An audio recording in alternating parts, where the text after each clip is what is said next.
Hi, everybody. It's Susan, and today I'd like to talk to you a little bit about early April, where we already are, and into the full moon in Libra. So we're again in interesting times. This is a little bit more light and fluffy than we've had it for a while. So we get what we take what we can get, right? Um, Here we have a couple of really interesting dynamics that are very supportive energy. I'd say it's still not really a good time to launch anything or start something that's brand new. You can definitely move forward with something that's underway or something that you're doing again. For example, something you've already discussed with somebody or something that you've done before and you're relaunching.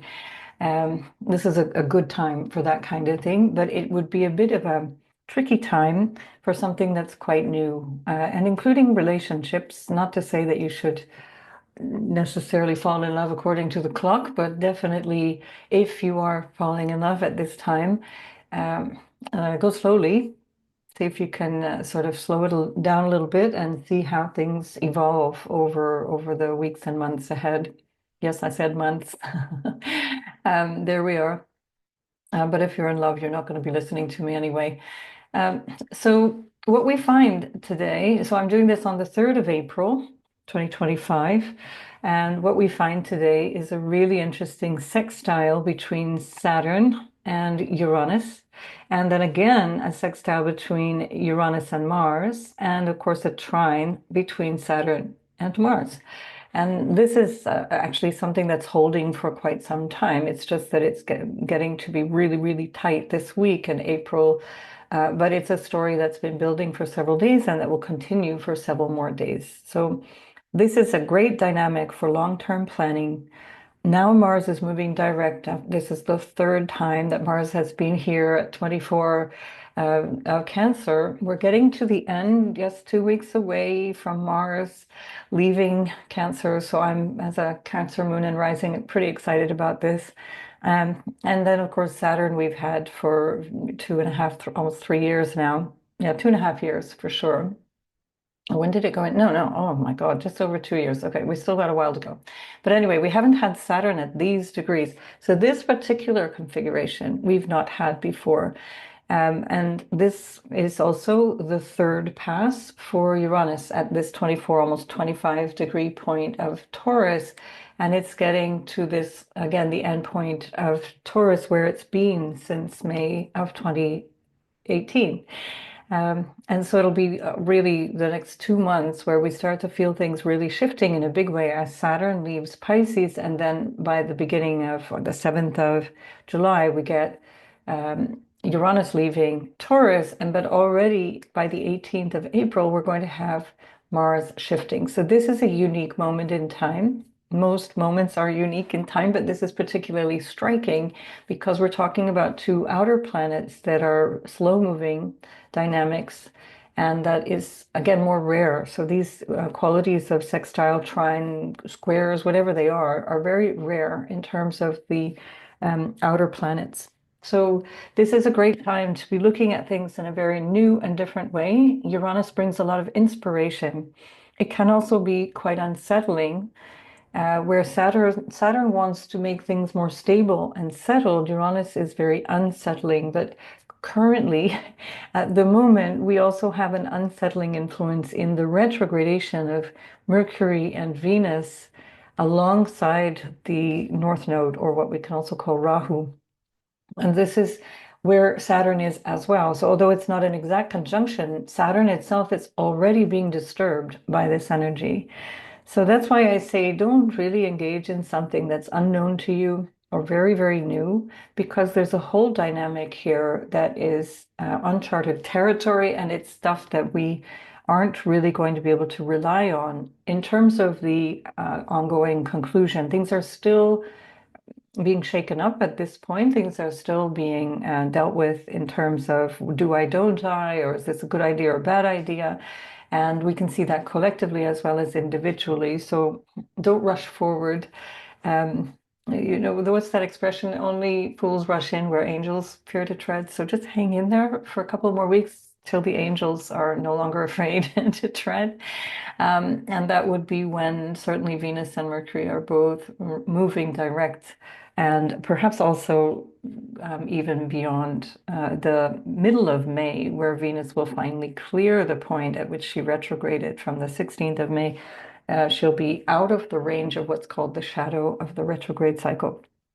So lots and lots going on. It's difficult to know where to begin with this much. What I'll say in a very general way, and this applies for all of what I've just described there in terms of the chaotic kind of energy, this unstable, exaggerated energy, which is what we get with the Rahu, the North Node there, is that a lot of what is coming up, whether it be in your personal life and emotionally or collectively, and what you might hear socially or on the news or whatever new events and discoveries you might find interesting, is as I've been saying for a very long time, do your due diligence and don't trust what you're hearing, and also don't freak out about what you're hearing, because many of these situations are going to end up in a phase of just bloviation with stuff going in every direction, ideas almost being kind of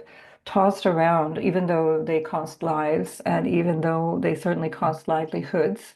Um, Notions of things that are new and exciting, that prove things. Beware of all of these things, because you're going to find in a couple of weeks' time, or at the very least in a couple of months' time, when things start to settle a little bit after May, perhaps even after July, in a new direction that's more, let's say, familiar by that point. We're going to start to realize, oh yeah, it wasn't really that, was it? North Node, when it's stimulating, because it does stimulate, it expands and it exaggerates, and it creates a kind of a mist of the color of Rahu is gray. It's like gray fog, like a dark, sort of unfamiliar kind of spooky kind of glow that it gives everything. That's literally the quality of eclipsing the luminaries. So this is what we also have to understand for the other planets. It's going to exaggerate, expand, eclipse, and create a kind of a dynamic where we can't really fully grasp what's going on. This creates a whole lot of nervous energy, hyper nervous, hyper exaggerated, hyper emotional energy, too much information that doesn't actually have any grounding. And especially Mercury, which is not in good dignity in Pisces, especially when it's retrograde, it's considering something from a different perspective, not at all a bad thing, but it's exactly with Rahu this week. And it's just as I'm bringing you this on the 3rd of April, it's retrograding backwards into Rahu, and it continues to stay in conjunction with the North Node as it's going to station direct on the 7th of April. And then we're going to have a full moon, which we're going to look at in a minute. And then Venus herself, just 41 minutes after the full moon, which she's ruling, by the way, is also going to be stationing direct. And so planets, when they're in their stations, they become quite strong, but also there's an instability because it's a change of direction. If you think of yourself in your car and all of a sudden you realize, no, I've got to repark the car, or I've got to turn around, I missed the turnoff. There's a moment of instability. You kind of know where you're going, but you realize I'm not going in the direction that I want to go. I have to change this direction. So think of it in that sort of metaphorical way. This is where we all are collectively. And then when we add Saturn in on this, there's an element of you can't really do that thing. Kind of like imagine you're doing a U-turn where you're not supposed to do a U-turn, if I'm going to continue with that metaphor. And so Saturn is also delaying things and causing a feeling of um, anxiety, potentially also because things are not exactly working out in the way that we had originally thought they should. Now, because Saturn is playing a big role in the stations of both Mercury and Venus, and especially because Saturn and the North Node are throughout the month of April pretty much conjunct, even if the exact dates are, have I got them here? I think it's the middle of April. I didn't write that down, but it's really kind of 14, 15, 16 of April. that it's exact, but we're really in the orb of all of these conjunctions. This is an energy, again, that's extremely unstable, extremely unpredictable, and it can be chaotic. It can bring about things that we genuinely don't want. And that's why it's better to slow things down and just observe, go within, particularly, go within and question. For example, if you're hearing news and you get all excited about it and it's the latest thing and it's the thing that you really want to hear, analyze it through the filter of, do I really want this? Is this because I need a savior? Is this because I need to believe this now? Or is it because it's actually true? Or is it because it's something that could really potentially be happening, or happening in a way that that I'm able to see evidence of? Um, this would be a good way of looking through this moment in time for the next couple of months for sure, but especially right now in the next couple of weeks. Um, it's a difficult time to, like I said, to know what is true and what is not true. And here I want to emphasize again that in these days that we're in, this experience of shifting tides and this whole bigger phase of a change of an era, we want to stay as close to this moment and to my body, how my body is responding, how my um, intuition is responding, and not get pulled too far forward, especially theoretically, into ideas and concepts which are ungrounding. Don't worry about what era we're in. Don't try and give it a label. Don't worry. Is this the age of Aquarius or not? Are we moving into it? Has it already happened? Who cares?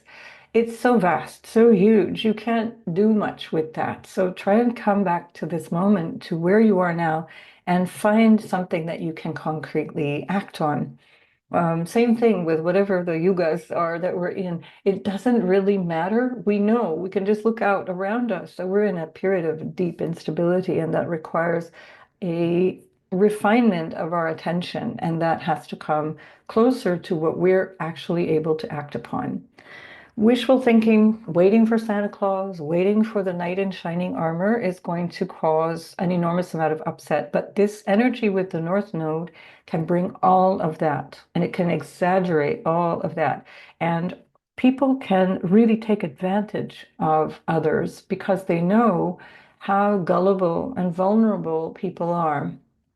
uh, People who are really good at this kind of manipulation, who study it, who master it, who actually do it professionally, know exactly which buttons to push for people who are emotionally and mentally unstable. And I'm not saying that you have to have a diagnosis. I'm just saying that if you are in a phase of excitement, emotionality, your prefrontal cortex is not working. It switches off. When you're highly emotional, your rational capacities are diminished, if not switched off completely. And that's what I'm just trying to point out here, because this has a recipe for extremism and exaggeration that can cause you to believe things and act upon these beliefs and act upon things that later on you realize that was not true. That I acted too soon, or I acted without enough information. This is the moment to slow it down and just let things roll by. Unless you absolutely have to do something in this moment, let things roll by, plan, write things out, strategize behind the scenes, but don't rush out and declare things. Confirmed or whatever. Exaggerations and over the top aspirations and over the top emotions are the sort of in the air. What do you say? L'air du temps, in the zeitgeist. So um, the other aspect of this moment is that we have something which is it's going to show up very strongly in the full moon chart, and I'll show you that later. But we have something also that's playing up, where we have just now Chiron in a sextile to the moon. And Chiron is approaching Aries. I'm going to do a separate video on Chiron Aries because it's a really unusual conjunction. It happens quite rarely, and it also is a kind of a marker of time. Just like Saturn, by the way, is a marker of cycles of time. Um, and here we have a very interesting dynamic with it's now a separating square between Chiron and Mars, which it has been basically all through February and March, moving in and out of square because of the retrogradation of Mars. Mars is ruling that Chiron. And so there's this tension between what we feel we need or what we feel anxious about and how we feel maybe anxious about our actual selves and whatever is going on in the Aries part of your chart. But now the understanding of what to do about that is clearer and sharper with that Mars now moving forward.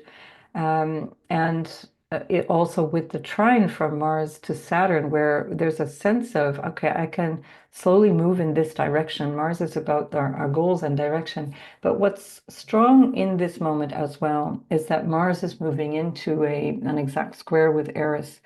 And Eris is about what you might call a feeling of injustice or being humiliated, not being seen, not being acknowledged, but especially where there's an aspect of hypocrisy, where there's an aspect of things not being presented in an authentic way or in a way that feels particularly uh, it's just it's awkward in the sense that there's a knowing that there's something wrong or that it's hypocritical, but yet everybody seems to kind of go along with it. It's a little bit like the facade of Hollywood, for example. We all know that it's just people in makeup and costumes, but we go along with it thinking these are really special people. That's just one example. But that is also where we have to understand that that hypocrisy comes through ourselves as well. That where we see hypocrisy, we also have to observe it in ourselves and how we're participating in this. And with Mars squaring that Eris, this is like peak hypocrisy. Now we've had this again. We've already had it because we've done this three times. Once in October, once in January. So in October, Mars was moving direct and squared Eris. Then in January, Mars was retrograding, then squared Eris. And now we get, maybe it's early February, and now we get this final pass for quite some time to come. It'll be about 2 years before we get this opening square from Eris again from Mars. And so there's something here about this time, given everything I've already just said, in terms of what we don't really know, but we're getting excited about, or what we don't really know, but we buy into, even though we've been lied to before, even though we've been shown to have been lied to before, and we're still taking it hook, line, and sinker. And we have to recognize where we're participating in this false sort of facade of an experience in this moment in time and pull it in and question, because that goes along with this Chiron, which has a lot to do with how we feel about ourselves, being insecure. Sometimes people need to go with the crowd or run with the troop, follow the flock, as it were, to feel that they are good enough, to feel that they fit in. Very often that happens when we're not sure of who we are. And this Chiron moment collectively has been part of helping us understand who we are. If you have Chiron in Aries, that's a big part of your life's journey as well. Having a feeling of validity, of desirability, often with people with Chiron and Aries, we're either somehow put down or potentially even not desired as children. The pregnancy was accidental or it was wrong timing or whatever. That's one of the many manifestations that can have. But anyway, just collectively, this need to fit in, this need to show up in a particular way is feeding into this bigger sort of scene that we're in right now. That Eris is also in a what's called an inconjunct or a quincunx. Sorry, it's not an inconjunct. It's a semi-sextile with it's later in the full moon. We'll talk about that in conjunct. The Eris is in a semi-sextile with Saturn. She's also semi-sextile with Uranus. So this is kind of like a pebble in your shoe. It's like when there's this thing that's just not really comfortable. You kind of, you know it's there, but you don't know quite how to grapple with it, or you're in a hurry, you got to keep walking, but you haven't got time to take off your shoe and get the pebble out. Or you're in a lift, for example, and then there's somebody just a little too close to you, standing over your shoulder behind you in the elevator. Or you're driving and there's somebody in your blind spot. And this is that kind of quality of time. And so it's pulling together the Saturn and Uranus, which is it's a pull in two very different directions. The Uranus says, let's do this a new way. Let's go into something in a different way. Let's throw a little bit of chaos in the works. Eris is like chaos, that's my middle name, and let's do this. And then Saturn is going, guys, we can't do that. And so there's this tension. And a little bit of everything is necessary to be able to keep moving forward. We need to create a certain amount of, we need to shake things up, let's say, to go in a new direction. But we have to be careful what is the way that we're doing that, and are we shaking the right things up and going in the right direction? Or if we are supporting others who are shaking things up, are they going in the right direction? Is this something that can actually backfire on us at a certain point? Because this is the quality of Rahu, of Eris, and of Uranus, which are unsettled and unpredictable.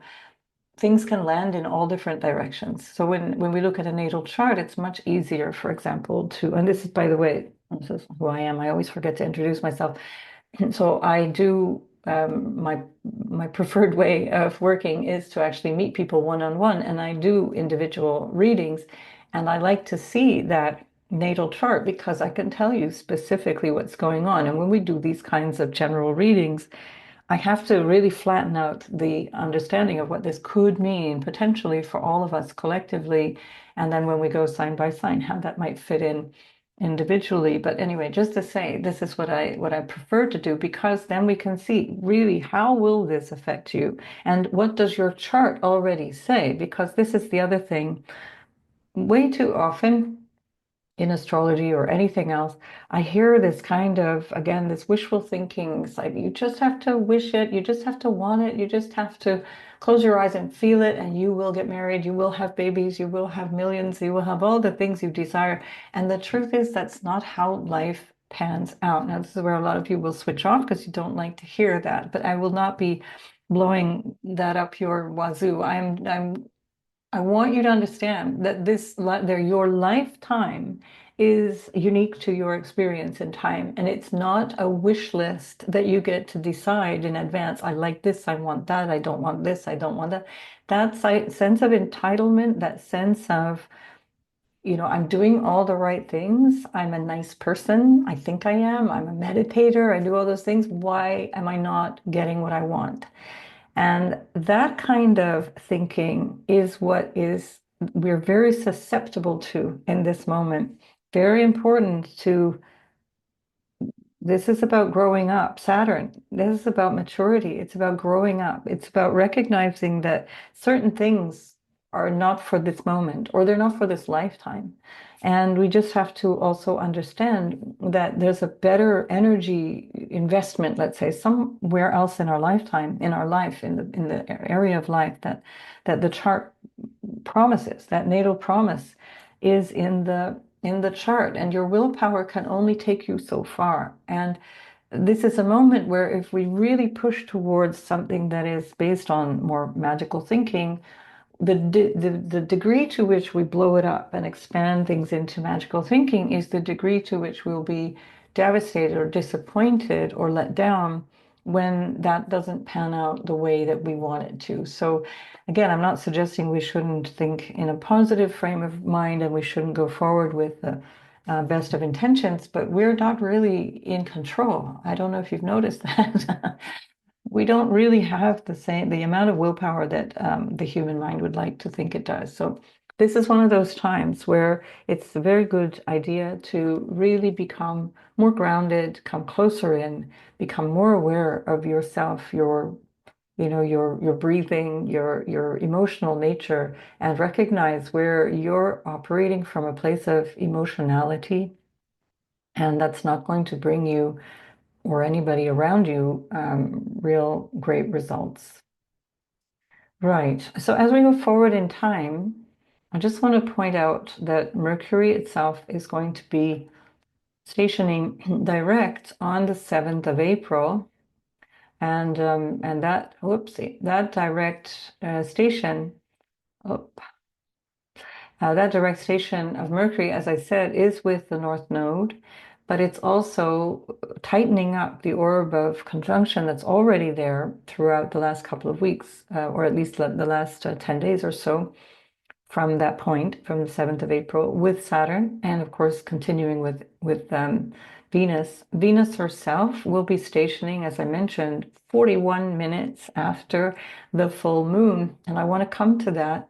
Oh, by the way, that keeps that trine with the with Mars now pulling into a tighter trine with the North Node, Mercury, and Saturn. So again, it's getting closer to something that becomes something that we can act upon, that we can work with. This is the same kind of pattern of two sextiles and a trine that we get, this mini grand trine that we get with Saturn and Uranus and Mars, that is now really tightening up with Venus and Mercury. And this can be very, very constructive.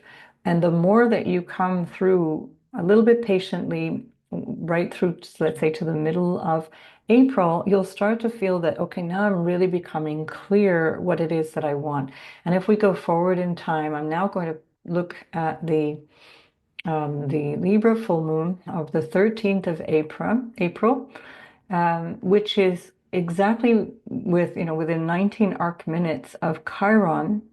And of course, the moon itself in Libra is also, if we come now to the eclipse that we had on the 14th of October 2023, this is the awareness of what has happened since then. So by the middle of April, and certainly by the time Mars on the 18th of April leaves Cancer, 2025, we're going to have an understanding now of what was going on 18 months ago and how that's impacted us till this point. And currently, the understanding of this moment is going to help us realize where to start to take action, where to be more confident around that action based on all of the things that we've just seen now up until that midpoint in April, where we're really not that sure. Things can move in different directions, things can become very exciting, things can become overblown, and now we're slowing to the point where we can get a little more certainty. And that will happen, like I said, 41 minutes after the fullness of this moon, where Venus herself, who is ruling the full moon, is going to be able to give us a little bit more information from, let's say, the 13th, 14th, 15th of the month onwards. And again, based on what started a year and a half before, these come in these cycles or these families of moons, and this full moon is part of the family of the new moon, the solar eclipse, what was an annular solar eclipse on the 14th of October 2023. So Venus herself also rules this Uranus. And so that story of Venus now in very strong dignity, very strong as she's stationing at that 37 degree point in Pisces in her exaltation sign, we're going to get more clarity. We're going to get much more of an awareness of what we need to do going forward. And finally, by 5 days later, getting Mars out of Cancer. And again, I'm going to be pretty thrilled about that myself. So all of this dynamic becomes much more manageable, more easily dealt with. And all this is requiring is a bit of patience of a couple of weeks, a lot of discernment. And that will also show this bigger story of the Eris and Chiron story, where Chiron is very, very tightly conjoining the sun, which it does every year, but not always at the lunation, at the full moon, for example. And here we have a little bit of a reckoning, an awareness around all those things that I've just described in terms of relational qualities, in terms of what is fair, what is just, what is honest.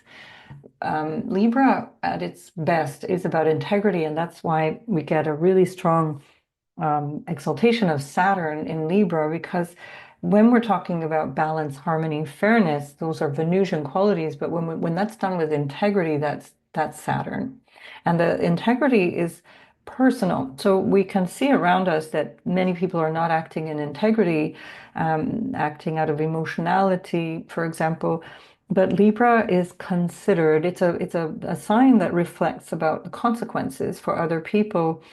It's an air sign, so there's a lot of thinking involved, there's a lot of communication involved, there's a lot of interaction involved. And here we've got Venus again with Saturn. So we've got the ruler of the lunation, and we've got Saturn, the exaltation ruler of that moon in Libra, with Venus. And this can bring about something that becomes very long lasting, very strong karmically, because Venus has gone through a couple of weeks now where she's been with that North Node, she's been with Saturn, she's been with Mercury. It makes her sound like a hussy. I don't mean it like that. The planet Venus has been in that energy of reconsidering things, asking around, looking at options, looking at the different elements, realizing where things may need expanding or let's say a new, fresh take on things.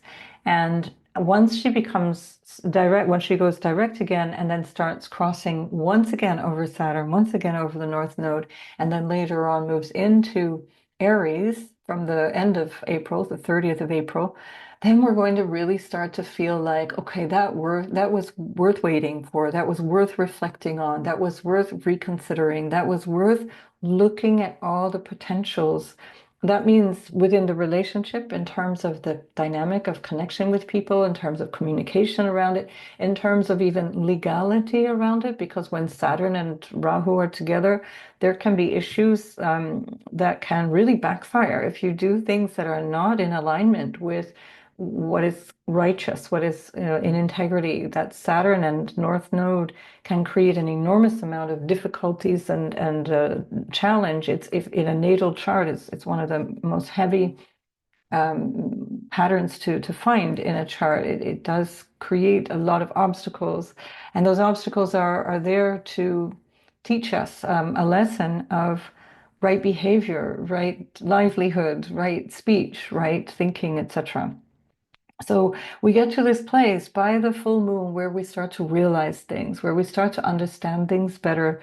And then soon after, when Venus goes into the sign of Aries once again from the 30th of April, and then she moves closer and closer to that 11-degree point, where the 10-degree 50 point, where she stationed retrograde and one or let's say less than 2 degrees away from where Mercury stationed retrograde, and less than 2 degrees away from where the eclipse of the 29th of March we're then by the middle of May going to start to move into new territory with Uranus as it starts to move through later May into 27 degrees and above, into the last degrees of the Venus ruled Taurus before it shifts into Gemini. So we're getting a whole opportunity. I see this as a real opportunity to reflect on things. How do I want my future to be? How do I want to go forward?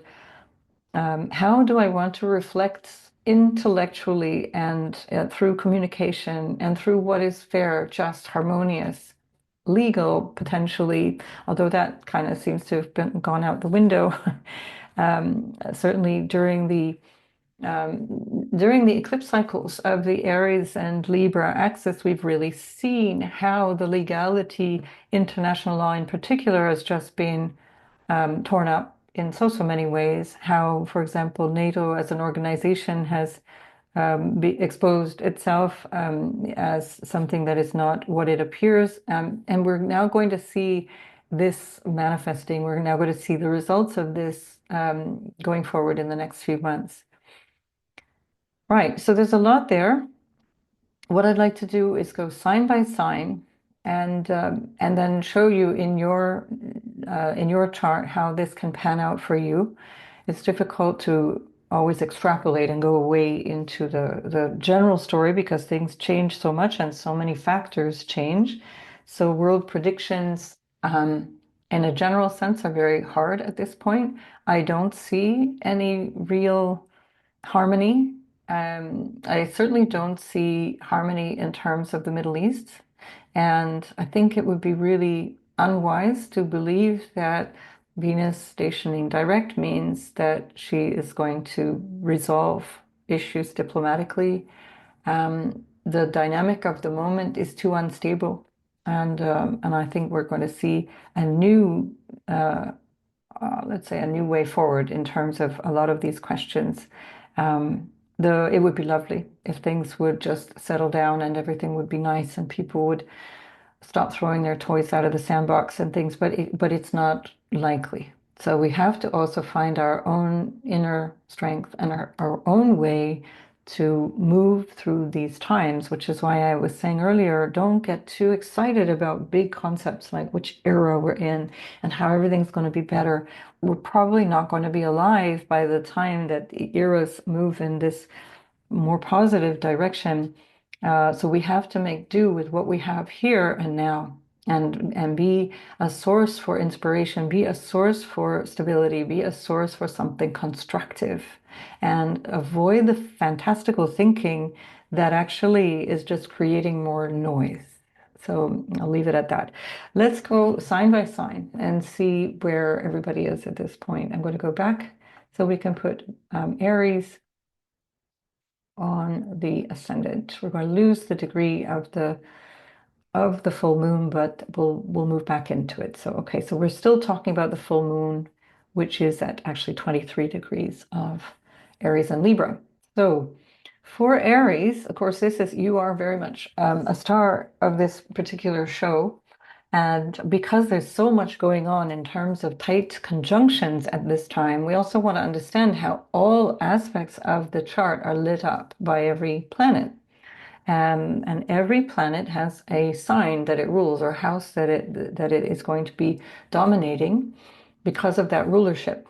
And here, for example, you are ruled by Mars. So Mars has been for quite some time going through your house of family, lineage, what you related to in terms of where you've come from, including your people. Now, this is also a big concern globally as well in terms of national pride, nationalism, this rise in defensiveness again since Mars moved into Cancer from the beginning of September. I think it was like the 3rd or 4th of September in 2024. We've seen so much of this kind of fist pumping and jingoism in so many different areas. And here, what we have now is the closing chapter of this Mars cycle in this lunation cycle, because by the time the next lunation cycle begins, Mars will be in Leo, in a trine to you, much more comfortable. You've had your ruler in a square to you for quite some time, since January 6th, and then again in September, October of last year. And so it has been a time of a lot of contention, whether it's your sun, moon, or ascendant sign, there's been a lot of contentiousness.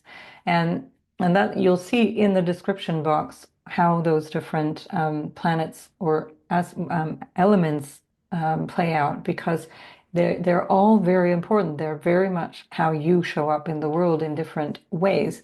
And they each have a nuance in terms of how you feel these things.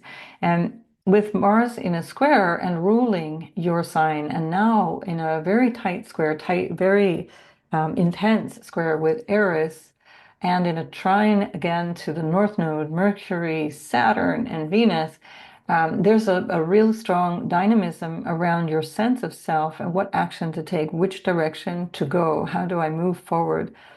Saturn, which is on the North Node at the moment, causing a certain amount of karmic consequences, you could say, for things coming back from the past or things that you're hoping to do, but maybe feeling prevented from doing or feeling like I really have to work to get this thing done.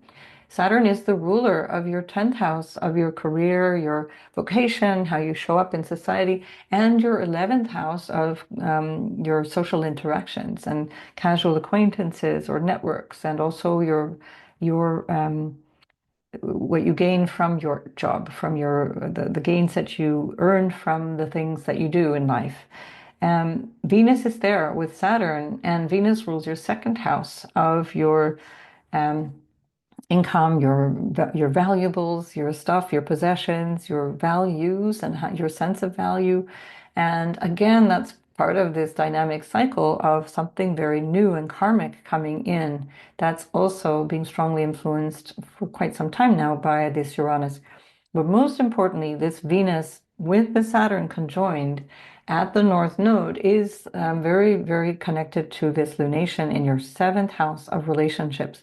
Now, those dynamics of relationships where the full moon is in Libra must always be thought of in terms of all relationships. How am I in relationship? And here, as we've got at this full moon, a conjunction with the Sun and Chiron, and especially for you, if you've got Sun or Moon or Ascendant around, let's say, 20 to 25 degrees, you'll be feeling this really, really powerfully. This is an opportunity to question, how am I engaging in relationships? How are those working for me? Am I finding the harmony that I want in relationships, and am I able to reach into fairness, balance, and harmony? That might require a certain look in under the hood, as it were, in terms of your unconscious patterns, which is where we find Pisces, and that means the Venus, Saturn, North Node, and Mercury all combining to show you a lot of what's going on, or at least hopefully reveal what is going on unconsciously that might be motivating some of your impulses. Remember that your sign is known for being very impulsive, and especially as Mars has been squaring you, that will have been accelerated because there's a really strong urge that can be coming from an emotional place, coming from an impulsive place, coming from a place of, I'm not really sure why I did that, or why I said that, or why I wanted that. And this is an opportunity for you to re-examine all of those things and, and then take action consciously moving forward. So you're looking at something now that was begun in October of 2023 in terms of relationships, in terms of dynamics. This may also have something to do with the way that you've communicated around your politics, for example, or your religious beliefs, how any of that might have played out. Remember in spring of 2024, April, so for many of you, it would have been around your birthday time. I think it was the 20th of April, there was the conjunction between Uranus and Jupiter. Jupiter rules your ninth house. And then ever since that time, we've been going through the axis of you, Aries, the self, and other with Libra in that relational dynamic. And it may have also been very much tied to your belief system, very much tied to what you have faith in or not, very much tied to your political opinions and your political sensitivities. And this is a good opportunity to question all of that, because that Jupiter is also not just ruling the ninth house of idealism, ideology, what I believe in, what I think I know for sure, but also the 12th house, which is a little more cagey. It's not so obvious. It's something that's coming from an unconscious place. So Mars also is the ruler not only of your first house, but of your eighth house, which also has a lot to do with the unconscious sensitivities, or at least the psychological sensitivities. And the fourth also represents your psychology, your emotional foundation. So again, it's another aspect that can be coming through some lessons that you've needed to learn that are really interior to you, that are very personal to you, especially with that Chiron having been for pretty much 2 months squared by Mars, even longer because it happened already again in October and January and so on and so on. So the retrograde cycle made that square just go on and on. And so there's been a tension around, who am I? How am I showing up? And what do I want that to be like? And at this lunation, this is now our opportunity. It's the first since the new moon solar eclipse that happened in your sign at the 29th of October, sorry, the 29th of March, where Neptune then moved in just a day later. So we're now sensing through this new way of being collectively and you personally with this Neptune in your sign, Aries. So part of what you want to feel your way forward into is having an awareness of self that is coming consciously because you become aware of how much unconscious motivation there is, especially in these last couple of years, especially as Saturn has been there. Saturn will come through your first house from the 25th of May, and it's going to give a flavor to that Neptune, maybe make it a little more manageable or a little bit more obvious, but it will also require a level of maturity that you are working towards understanding right now. Right, so I'm going to leave it at that, Aries, and I will see you in the next video. Good luck with that. And Taurus, Sun, Moon, and Rising sign, again, read in the description how that affects you. Venus is your ruler. She is just hours, not even 41 minutes after this full moon, she will be stationing direct. So when your ruler stations direct, things tend to work more in your favor. It tends to feel like now I can move in this direction, where before there may have been a sense of personally being held back, especially because Venus has been frequently with Saturn and the North Node and Mercury having to reassess, reanalyze, re-explore all kinds of different desires and perhaps even the context of relationships. Venus plus Saturn, North Node, and Mercury are all in your house of the future, or how you see your vision for your life, your dreams going forward. It's also the sort of social dynamic in your life of the people you hang out with or the people you share ideas with. It's networks of people that can support you in many ways. It can also be about gains. And all of that has been really under the spotlight certainly in the last couple of years. As Saturn was there, there may have been a feeling of loss or a feeling of restriction around all of those different questions. And now that the North Node has been there since January, along with Venus, and since February, along with Mercury, there's been a lot of reflection on those questions of friendships or the future or the vision of the thing that you want to achieve over time, what this life would feel like in your ideal experience of life.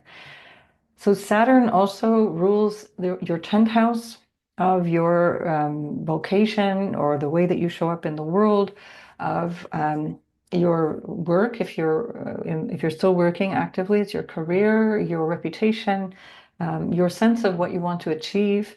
And here with the North Node, there may have been an opportunity here that comes out of the blue, or something that comes to you in a way that you didn't expect, but it seems absolutely necessary. Um, this kind of karmic quality to the Saturn and North Node is very unpredictable. And again, it comes through your personal natal chart better than a general reading like this. But certainly what is happening now has to happen, and it's in a favorable place for Taurus. It's in a relatively positive area of your life where it tends to bring friends or supportive people or people who are there for you in a way that can actually bring you benefit. So Saturn also rules your 9th house of faith and what do you believe in, the philosophy, the guiding philosophy of life, and it can be around what you understand from a bigger visionary perspective, what you sense your purpose to be. And this can also come through the Saturn North Node conjunction at this time with Venus, with Mercury, going in this new direction. What is going on now around this Libra full moon, which is again ruled by your natal ruler Venus, in that 6th house, can bring you something that has to do with a new job or overcoming something that was an obstacle, something that felt difficult, maybe around health issues, maybe around some day-to-day struggle that you might have had. And especially go back in time to October of 2023, 14th of October, we had an eclipse, a solar eclipse here in your 6th house of everyday work and health, and what your quality of life felt like, the different things that you needed to agree to, contracts and things that you needed to sort out. challenges that may have come up in your everyday life. And so this is a resolution in some way to that. It's an awareness of how far you've come, what needed to change, how you're going, what direction you're going with all that. And then especially in that 11th house new way, there's a whole new vista that seems to be opening up in a very karmic way that is going to impact your work, your career, your socializing, and maybe your vision for the future.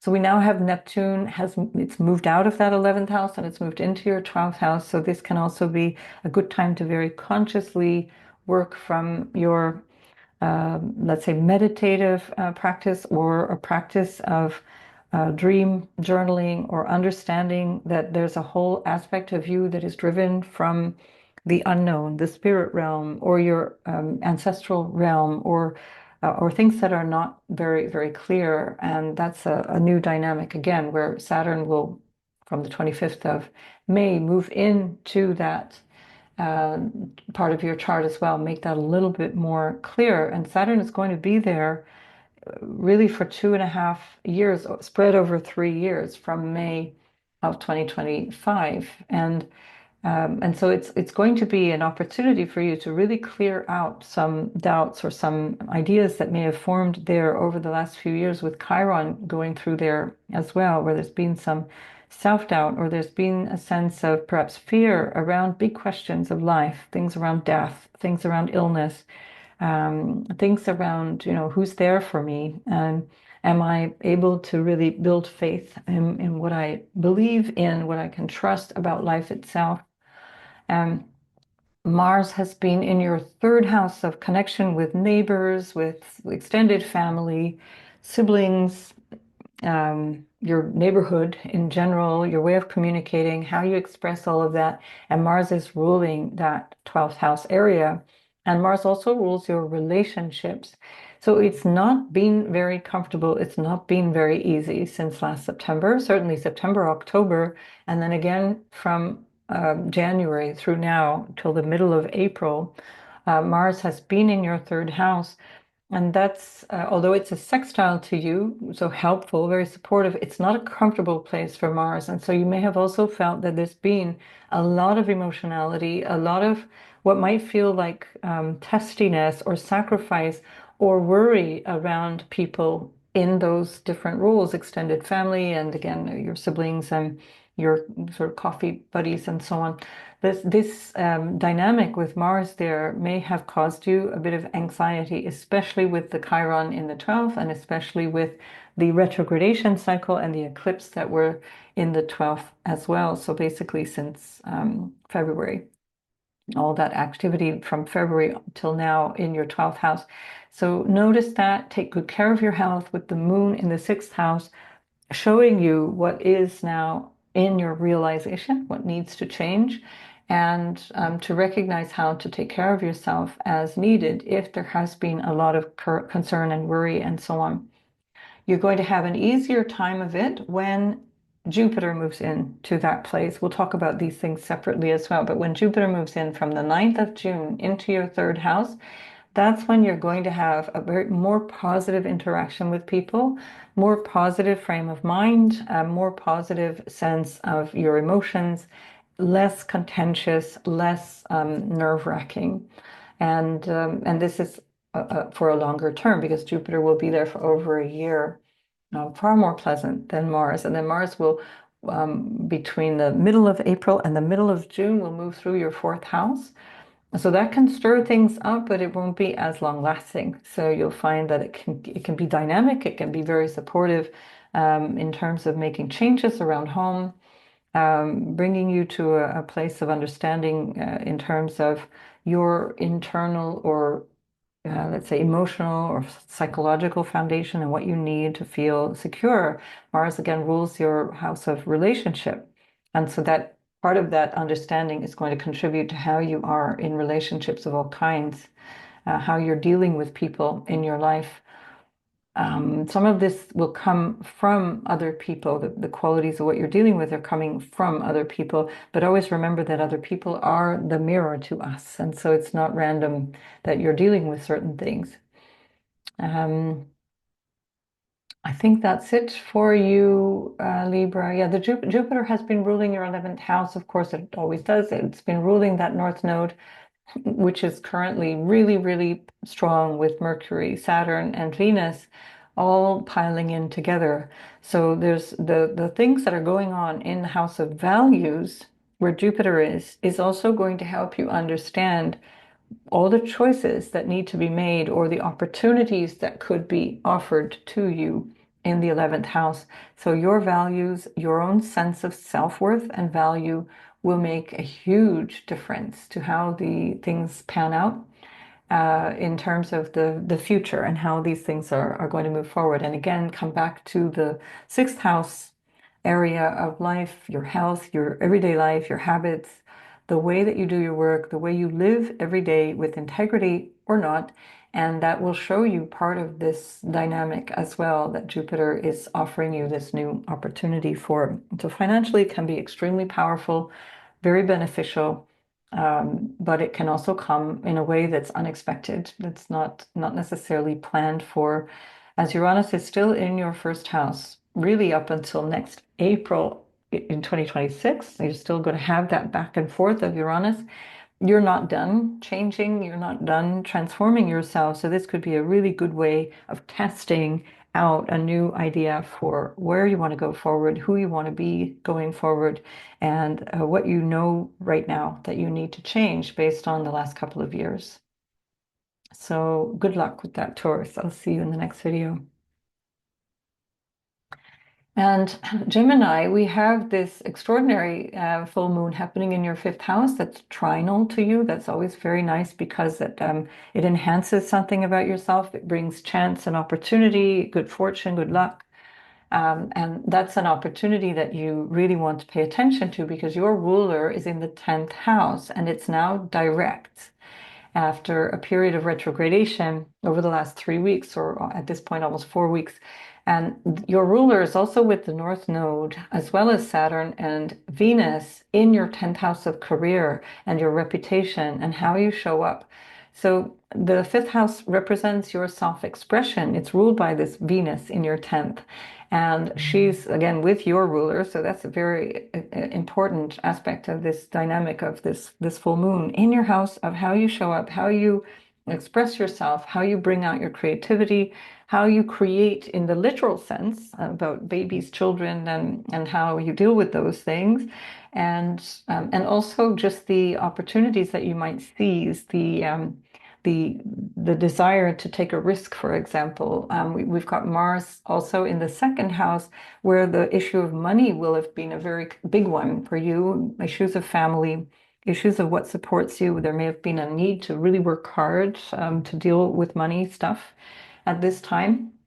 And that's really since September of last year, 2024, and especially since January of 2025. So now you're starting to see something that it becomes possible. It's emerging in this new idea with this very, very strong potential for something new and dynamic to come through your public life or your career or your marriage even. Jupiter rules your house of marriage, your house of partnership, and it's in your house where you are representing that and how you might attract a partner or how you might decide on a business venture or how you might decide to go forward or not go forward in a relationship. And all of those things are going to be revealed to you by what makes you happy, how you feel about things with this moon in the fifth. Go back to October 14th of 2023. This is a revelation that is something being brought to your attention that has occurred over the last year and a half, that is teaching you something about what you needed to understand in this last 18 months. Of course, we're always growing and learning and trying to understand things, so that was especially relevant. So back then, because it's now where this full moon is showing up and it's saying, look, this is the outcome, this is the thing. And that will give you a really big piece of information in terms of how to go forward. So the Mars that's in your second house also rules your sixth house of everyday work, your health, how things are working out for you in terms of the everyday management of your energy. And it's also showing what is, it's in the house of friends and the future, your 11th house. It's also showing you the amount that you need to invest in order to get the gains, in order to reach out into your future, to direct your attention through willpower, through effort into the future. Certainly there's been a doubt there, or there's been some kind of a sense of, am I deserving around these things with the Chiron going through the 11th house, maybe bringing up issues of self-doubt, worry about your validity, worry about the way that do I have enough qualifications? Do I have enough of the things that I need to be able to do what I want to do? That question by now will probably be more clear. The answer to that question, meaning that you understand better what it is that you really need, what it is that you were more anxious about that was just kind of stirring up trouble or chaos. And also the fact that the retrogradations of both Venus, Mercury, as well as the new moon solar eclipse of the 29th of March were all happening there in that 11th house, governed by this Mars in your second house, something to do with your value, your values, your self-worth, and all of those different questions coming up. What do I invest in? What am I worth? How much more effort do I need to put in? Maybe issues around family or some kind of contention around emotional dynamics or around a feeling of emotional security. There may have been a certain degree of irritability or frustration around family dynamics in this last almost 7 months now, with Mars going through your your second house since September 2024. And now there's a lot more clarity around that, and it takes you just another couple of weeks of understanding how to operate through that dynamic. You've been through this territory before, and then by the 18th of April, Mars is leaving, moving into your third house. So you're going to be able to be more empowered in terms of choice, how to take action, how to use that dynamic willpower. Gemini has difficulty making choices, difficulty settling on one thing, because there's always this sense of there's more out there. The grass is always greener. Or there's like, oh, she's pretty or he's hot. And, maybe always checking over the shoulder of the person you're having dinner with. So just notice that when currently Mars is not in a really easy place, there's a lot of self-doubt. There's a lot of questioning that can come through an emotional agitation. When Mars goes through the third house, there's much more clarity. So you'll be able to use that if it's been difficult to make choices going forward. And what else do we need to talk about? I think that's it. I think that's it. The fact that your ruler is now direct in the 10th house is really opening a door to something new in terms of your ambition, your career, your visibility, even your relationship energy. And it's big because it's very karmic. And I wouldn't even begin to try and predict the outcomes here, but it's big.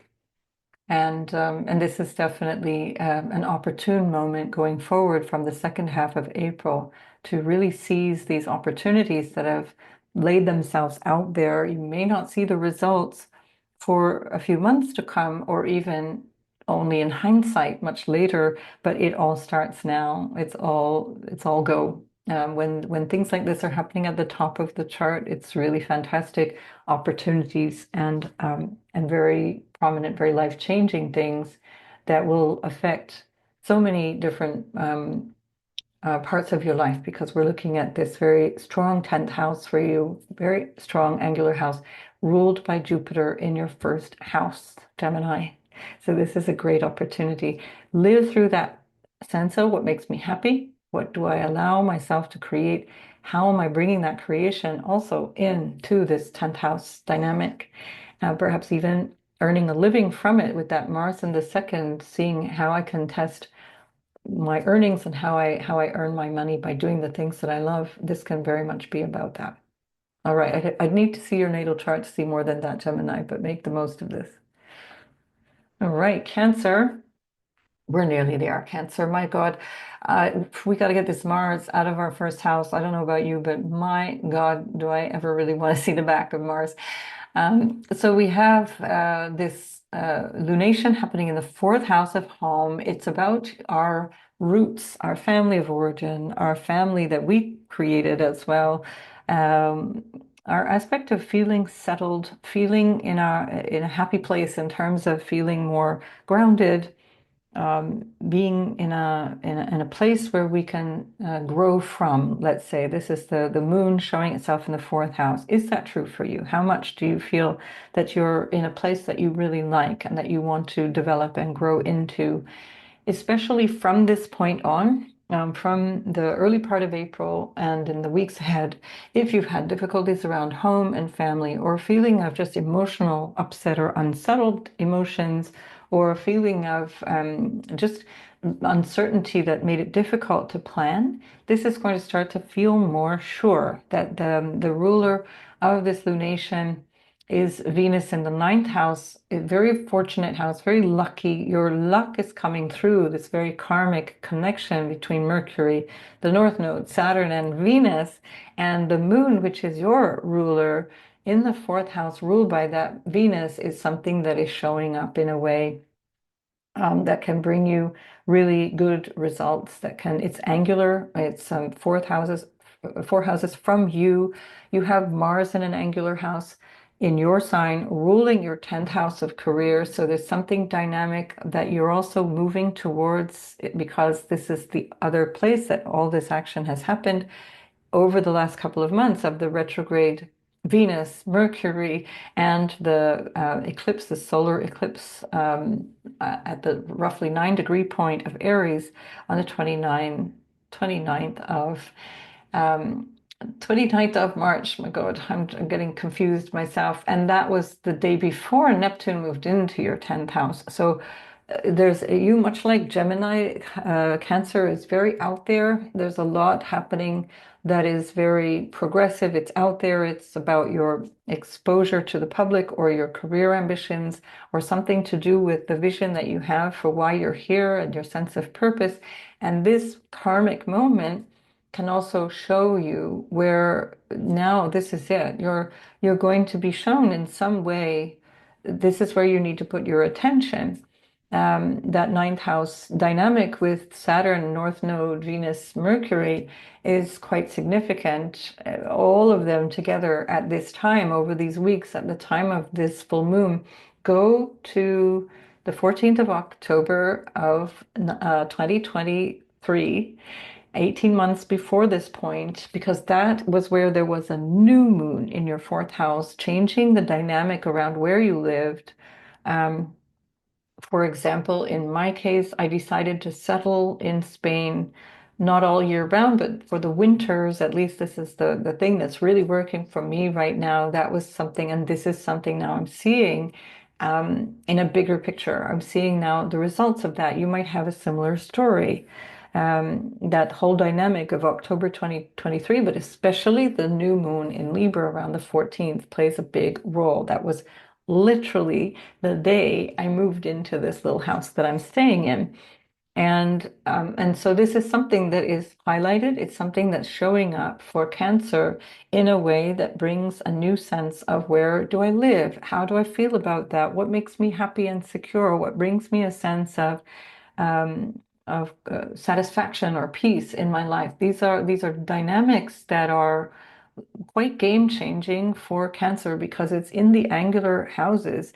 It's the first, fourth, seventh, and 10th are very, very important houses. And Saturn, which is with the North Node, rules your seventh house of relationship and your eighth house of marriage and shared resources, and the things, for example, money that you get from clients, and money that you get from royalties, or unearned income of some kind that comes to you. There's something new in all of these different domains. And all of this is preparing you for a bigger vision for what you're doing here, how you're doing it. And this is also 2 months away from Jupiter moving into your first house. So quite a big year for Cancer, a really big opportunity. So think long and hard about your sense of purpose. Why am I here? What do I believe? What do I have faith in? Do listen to the introduction if you haven't already. There I was talking about this potential for magical thinking, or thinking in terms of believing too quickly what's going on. Come close to home. You're particularly impressionable as a Cancer because you do tend to absorb other people's emotions. There's a strong empathy, and you want to slow things down so that you become clear. Am I garnering excitement around something that is not legitimate, or that is not really that true, or at least not true for me? Or is it something that's making me sad, depressed, anxious? Is that my energy, or am I picking up on everybody else's energy? Notice that, because you also have Uranus going through the 11th, which is about a change in the dynamic around your vision for the future. It's been quite some time already, 6 years already that it's been there. And this, or maybe almost 7 years that it's been there. And this dynamic is also about changing relational properties, how you relate to people, changing the values that you have in terms of your community, changing the way that you earn money and how you gain income. So a lot of this is also part of this new dynamic, because Venus rules not only the lunation in the fourth, but also this 11th house of gains and social connections, and also perhaps connecting to the audience or the people that you try to reach out to. So this could also be something that you're starting to realize is more of your wish for your work. Because remember, a lot of this is tying into your work. So what you're bringing from the ninth, you take into the 10th in terms of your career expression. And especially so really right now, because this is a unusual dynamic of a stellium around the North Node, this major conjunction around the North Node. Just to give you an example, I had Saturn conjoining we all had Saturn conjoining the North Node in January of 1991 in the seventh house of relationship. So if you're old enough, like me, to look back to that point, that happened to be on my descendant. Now I have a late degree, so it was at 29 degrees of Capricorn, January 1991. And there was something else there. Maybe it was the moon with Saturn. I can't remember how it all panned out. Uh, anyway, so no, it must have been the sun with Saturn, of course, because it was that season. Anyway, I didn't plan on talking about this, so I didn't look at it. But anyway, if you're old enough, go back and see what was going on in your life, because that was very, very game-changing for me. That's what brought me to Belgium, for example, to do the work that I was doing at the European Commission. And in the same moment, that's when I met my future husband. And because Saturn rules the house of relationship, so these are really significant moments. And this is even more impactful. So be careful who you're hanging out with, be careful who you want to hang out with, and make those choices based on a vision that is a longer term and a sense of, this is how I want to live my life, and really get clear, why am I here? What is life all about? Especially for Cancer, especially as the moon is there speaking to you from your foundation, from your gut instinct, from your sense of your connection to your foundation through psychological or emotional foundation in life. Jupiter is also ruling that ninth house, rules your everyday work house, your everyday health and work from the 12th. So this is also another way of saying that you have a very strong, let's say, support, good luck, and protection from the spirit realm, or from ancestors, or from people who are not right with you. They're not visible. There's somebody moving things around from the back of the invisible realms. So this is a great opportunity to use your intentions to pray and wish for the things that you want without expectation. So always have that sense of, for the greatest good of myself and others, and not a list for Santa Claus. All right, go for it, Cancer. Let me know how you're doing there. I can't wait for Mars to get out of the first house and shake things up in the second house. Good luck for you. All right, Leo, this is a really interesting dynamic in your third house, where the full moon is showing up, something that already started in October of 2023. The 14th of October, we had a new moon solar eclipse there at 23 degrees in your third house. that started a whole new idea or a new sense of your aims and ambitions for the moment, or a new way of relating to your siblings or to your neighbors, your neighborhood. New skills and talents you may have decided to work with or to develop new skills and talents and work in such a way that it allows you to bring something out that is useful to you in a way that you can work with or earn money from. Venus rules your 10th house as well as that third house, and Venus is currently in the house of other people's money. There's a lot going on here because we've got Venus, Saturn, the North Node, and Mercury in this house of what is not always open and obvious. It can come through things that are your understanding of family karma, family crises or crises that you've had to deal with that you are relating to in a different way now, understanding better. Um, your ruler, the sun, is in exaltation. It loves being in Aries. It loves being in the ninth house. That's the house of its joy. And it's in a new cycle where it's just meeting up with Chiron. It's an annual cycle for the sun at this point because it's Chiron and Aries. And there's something that is healing in terms of your image of yourself, something that you're able to recognize is a pattern that you may be holding on to that is in relationship to your father or your relationship to God or whatever you might describe as God, what you have faith in, what you believe in, your relationship to your purpose, and how that eighth house supports that. So the eighth house it's a psychological place. The third house where the moon is also the joy of the moon. And where, because it's representing the mind and the moon represents the mind, the third house is the mind as well. It's our communication and how we think about things, how we connect ideas and people.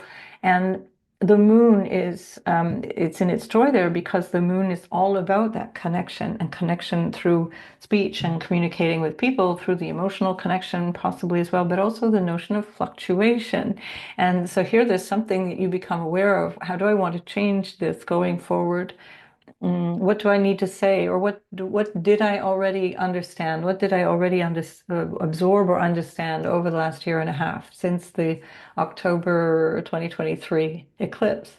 Um, and Venus with Saturn, with the North Node, with Mercury in your eighth house is also pulling in a lot of dynamics around things that you might get from what you might describe as the understanding or the visceral understanding of life, of the intuitive aspects of life. You've got Mars in your 12th house also. Mars rules that sun that's in the ninth house, and that rules that notion of what do I believe, what do I have faith in. It also rules your fourth house of your psychological self, of your emotional foundation.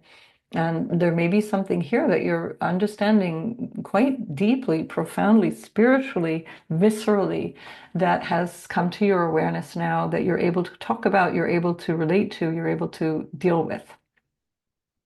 The North Node being in the eighth house also might bring you, and especially with Venus in very strong dignity and Mercury in the eighth, which represents astrology, it might have you really decide, I really want to go deeper into understanding these kinds of things, astrology, or related occult practices, or going towards my capacity for intuitive understanding, channeling. If this is already something that's happening to you, becomes something that is just evident, becomes really obvious to you. The 10th house has been strongly shaken up. Your sense of your career and how you show up in the world has been strongly shaken up with Uranus going through there since May of 2018, and Venus is ruling that 10th house as well as the third house of communication. So this is also perhaps a new opportunity where you just kind of go, oh, that's what I want. This is the thing I want to do. That's really what it is. Certainly when Uranus crossed over from the ninth into my 10th house, that was when I just kind of went, oh, I guess I'm an astrologer, even though I'd been doing it for a long time. I never identified as such. I'm just giving that as an idea because obviously you're watching this and probably you are thinking anyway along those lines one way or another. But just to say that this is about some big change that is really showing up personally for Leo. Sun, moon, or rising, it's going to be showing up very, very strongly. And there's a new dynamic. Now, if this could also be with relationship to literally relationship, because you've got Pluto in your seventh house. That's a very big dynamic change. Soon after, by the 26th of April, you're going to have Pluto exactly opposed by Mars in your first house. It already has been the beginning of January and the beginning of November. There was already this kind of dynamic in that tension, let's say, between Pluto and Mars.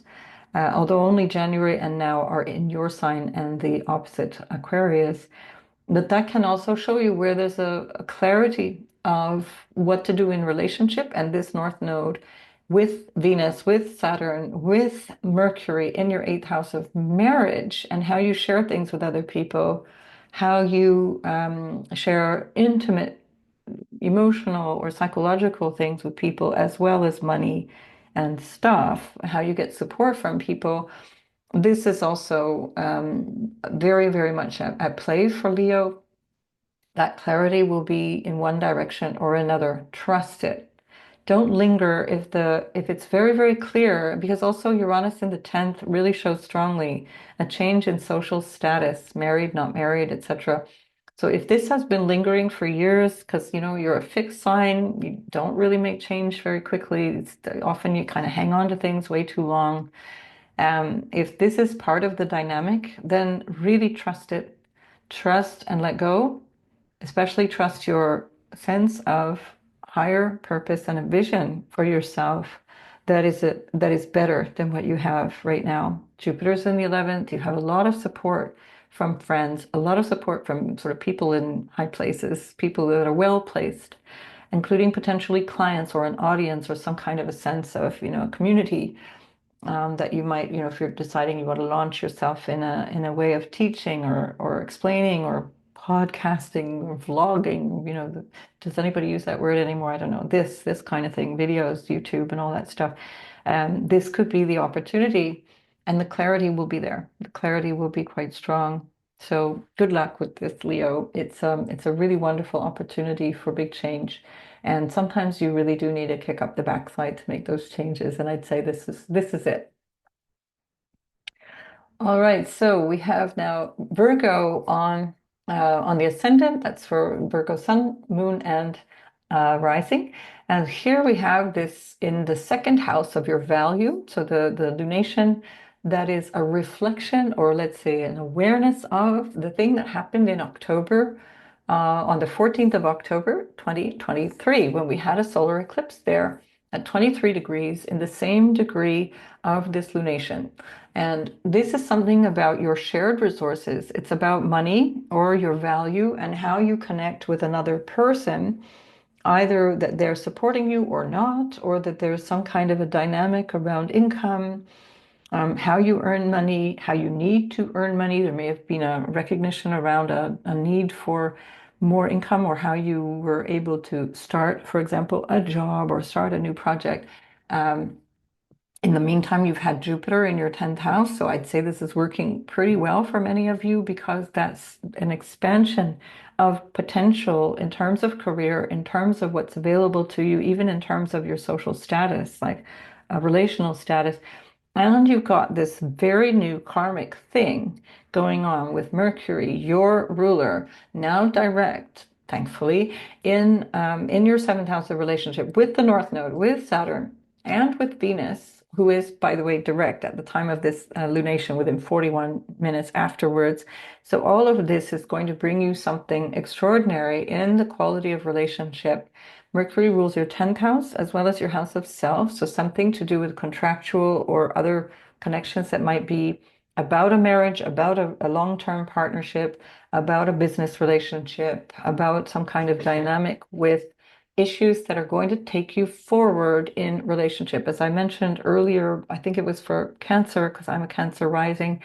When I had a North Node Saturn conjunction, and I think it was with the Sun in January 1991. So if you're old enough, you'll maybe remember that. Otherwise, it's an historical fact. So January 1991, I had this on my descendant. Now, you may have another placement in Pisces. That would be interesting. Anything in the last 5 or even 10 degrees of Pisces, or 5 to 10 degrees of your sign, last 5, let's say 10 degrees of Virgo will be really, really strong here and bring you something new. It brought me a new job. I came to Belgium to live. I started working at the European Commission, and it was all incredibly fated. And within hours or days of starting that new job, I met my future husband. So all of these different aspects are very, very strong. Your ruler is part of this mix. So there's something that's very personal to you, a fresh new start. It's a really big moment in time.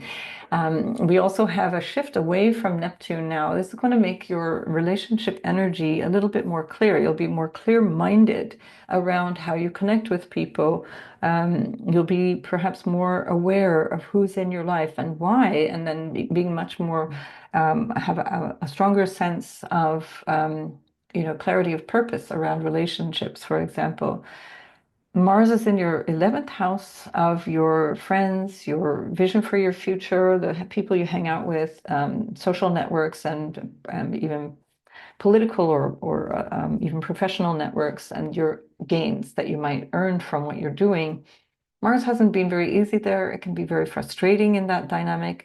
It can create a lot of emotionality. It can create a high degree of sensitivity. This is why Virgo, for example, is very sensitive to people and to society in general, because the moon rules your 11th house. You're very sensitive out in community, out in the world. And here we have the moon ruling that 11th house from your second house of your values, and also family, connecting you to family, connecting you to the earned income that you have or the money that you have, what's available to you. Pluto has also been moving through your sixth house for the last couple of years. So all that I'm describing here is also described by Pluto in the sixth, which has a lot to do with a change in your work environment, change in your day-to-day, whether that's your day-to-day for a work schedule or the type of job that you're doing, etc. I think this is a really big moment in time. Uranus is also affecting you from the place of where you feel your purpose is, what you feel you have faith in or believe in. And if you listen to the introduction to this, I was talking about the sextiles from Saturn to Uranus to Mars, and that involves also the sextile of Mercury, the North Node, as well as Venus with Saturn. So lots of this dynamic of change around what do you have faith in. Venus is ruling your ninth house. So much to say. There may be a change of home that might be related to work, um, or a change of what you feel is your comfort zone based on work or based on a social status. That can also be part of this dynamic. Um, yeah, really interesting opportunities, Virgo. Some really fresh energy here. A great opportunity for you to think in terms of all the major push for change that would have been brewing for you for the last 3 months, certainly since the middle of February, let's say at least 2 months. Um, and so this is your moment to see how all the things that you're moving forward, how all the things that you're aiming for can actually come to fruition in the weeks ahead. You want to really receive as fate or destiny or what must happen. Receive what is happening now, especially around relationships or jobs or all kinds of negotiated contracts, whether they be for work or like a marital type relationship. Know that it has to be this way and trust it. And let yourself know that whatever is coming or going is the right timing for that, and make sure that you're leaving space for things to come and go. And so I'll leave it at that. So good luck with all of that, Virgo. And Libra, this is your full moon. This is your usually once a year, sometimes twice a year. There's a full moon in every sign, and this is your opportunity right now. And you want to really go back to the period of time where the eclipses were very strongly affecting you, very personally affecting you. So especially around the 14th of October 2023, and most especially if you have a birthday around that time, give or take 3, 4 days on either side. This is a really significant wake up or a realization around what's happened in the year and a half since. And it's giving you now an inkling of what you want to do going forward. A lot of this activity is to do with your work. We've spoken about that a long time now. A lot of things are shifting around work, and you might have some new revelations around work, what job you want to do, what job you don't want to do, a way of being every day, a way of showing up to take care of yourself, or a way of realizing that things need to change in the way of all of that dynamic. Um, it's a very spiritual time for you, but it's also very karmic in terms of the everyday dynamic of what you have faith in. You've got Jupiter in the ninth house, trining you. Very beautiful for realization around things in terms of your purpose or what you have faith in terms of a vision for yourself or for life in general. And Jupiter rules your sixth house of every day. It rules your third house of your kind of everyday community, everyday environment, and how you connect with people, how you talk. One of the reasons we know, for example, Libra is so social is because Jupiter rules that third house, and they will talk anybody's leg off and hang out with people because they just love the company of others. And so this could also be part of the dynamic of your career and the partnership element, because Mars, which rules your house of relationship, is in your 10th house. So something about work, marriage, partnership of all kinds is very, very important, and it has been for several months. Mars has been squaring you, and that square is, of course, applying not only to your first house of self, but your opposition to your home, family, your emotional and psychological foundation for life, your family of origin, your roots, and it's squaring your relational sector. And then, of course, it's in your 10th house. So there's been a really strong push, a push for change, maybe making you to the point of feeling a little uncomfortable, making you have to step up in a way that you may not have felt entirely sure of or entirely comfortable with. But it's time, and your ruler Venus is now direct, so it's within 41 minutes of this full moon, she's direct, and she's with Saturn, North Node, and Mercury. Something really significant is happening. It's like saying you are in this sixth house and putting something new and significant happening in your everyday experience, overcoming perhaps something that was really difficult, perhaps something to do with an illness or something to do with a contractual annoyance or a job that just seemed to never be shakable. That this is a new opportunity. There's something very, very fresh in this energy, and especially as Venus is in super strong dignity, even if she's in the sixth house of challenges, she's there with Saturn, which means that there's a sense of overcoming. Saturn is your exaltation ruler, and Saturn in the house of difficulty is what you need, because you need to have um, the forbearance, let's say, to go through things, to overcome things. So this is an opportunity for you to seize, and again to trust that whatever is going on right now is necessary and helpful to you. You're changing. We saw that already long, long ago, because Pluto has been 2 years pretty much in your fifth house of your self-expression, changing you and changing your sense of how you want to reach out into happiness and what brings you joy. And so this could be part of that as well, where it's just like this kind of energy of take this job and shove it, or the energy of I can't do this anymore, I don't want this relationship, or I don't want this connection, I don't want this business partnership, I don't want this noise in my life anymore. I need something different. So you're in a whole new range right now. You've got Chiron also on the sun at the time of this full moon in a really tight conjunction.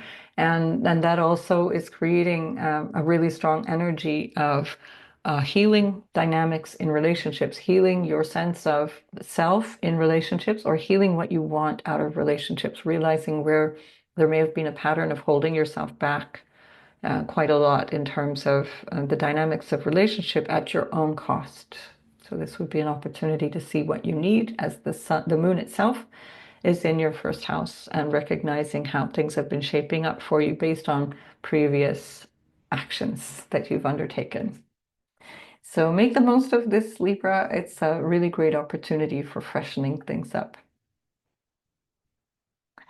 Scorpio, your ruler is in the ninth house, almost about to leave. So it's trinal to you. That's very helpful. Very strong notion of what your purpose is here in life, what you feel you want to understand or believe in or have faith in, or how you want to operate based on those qualities, based on that sense of faith.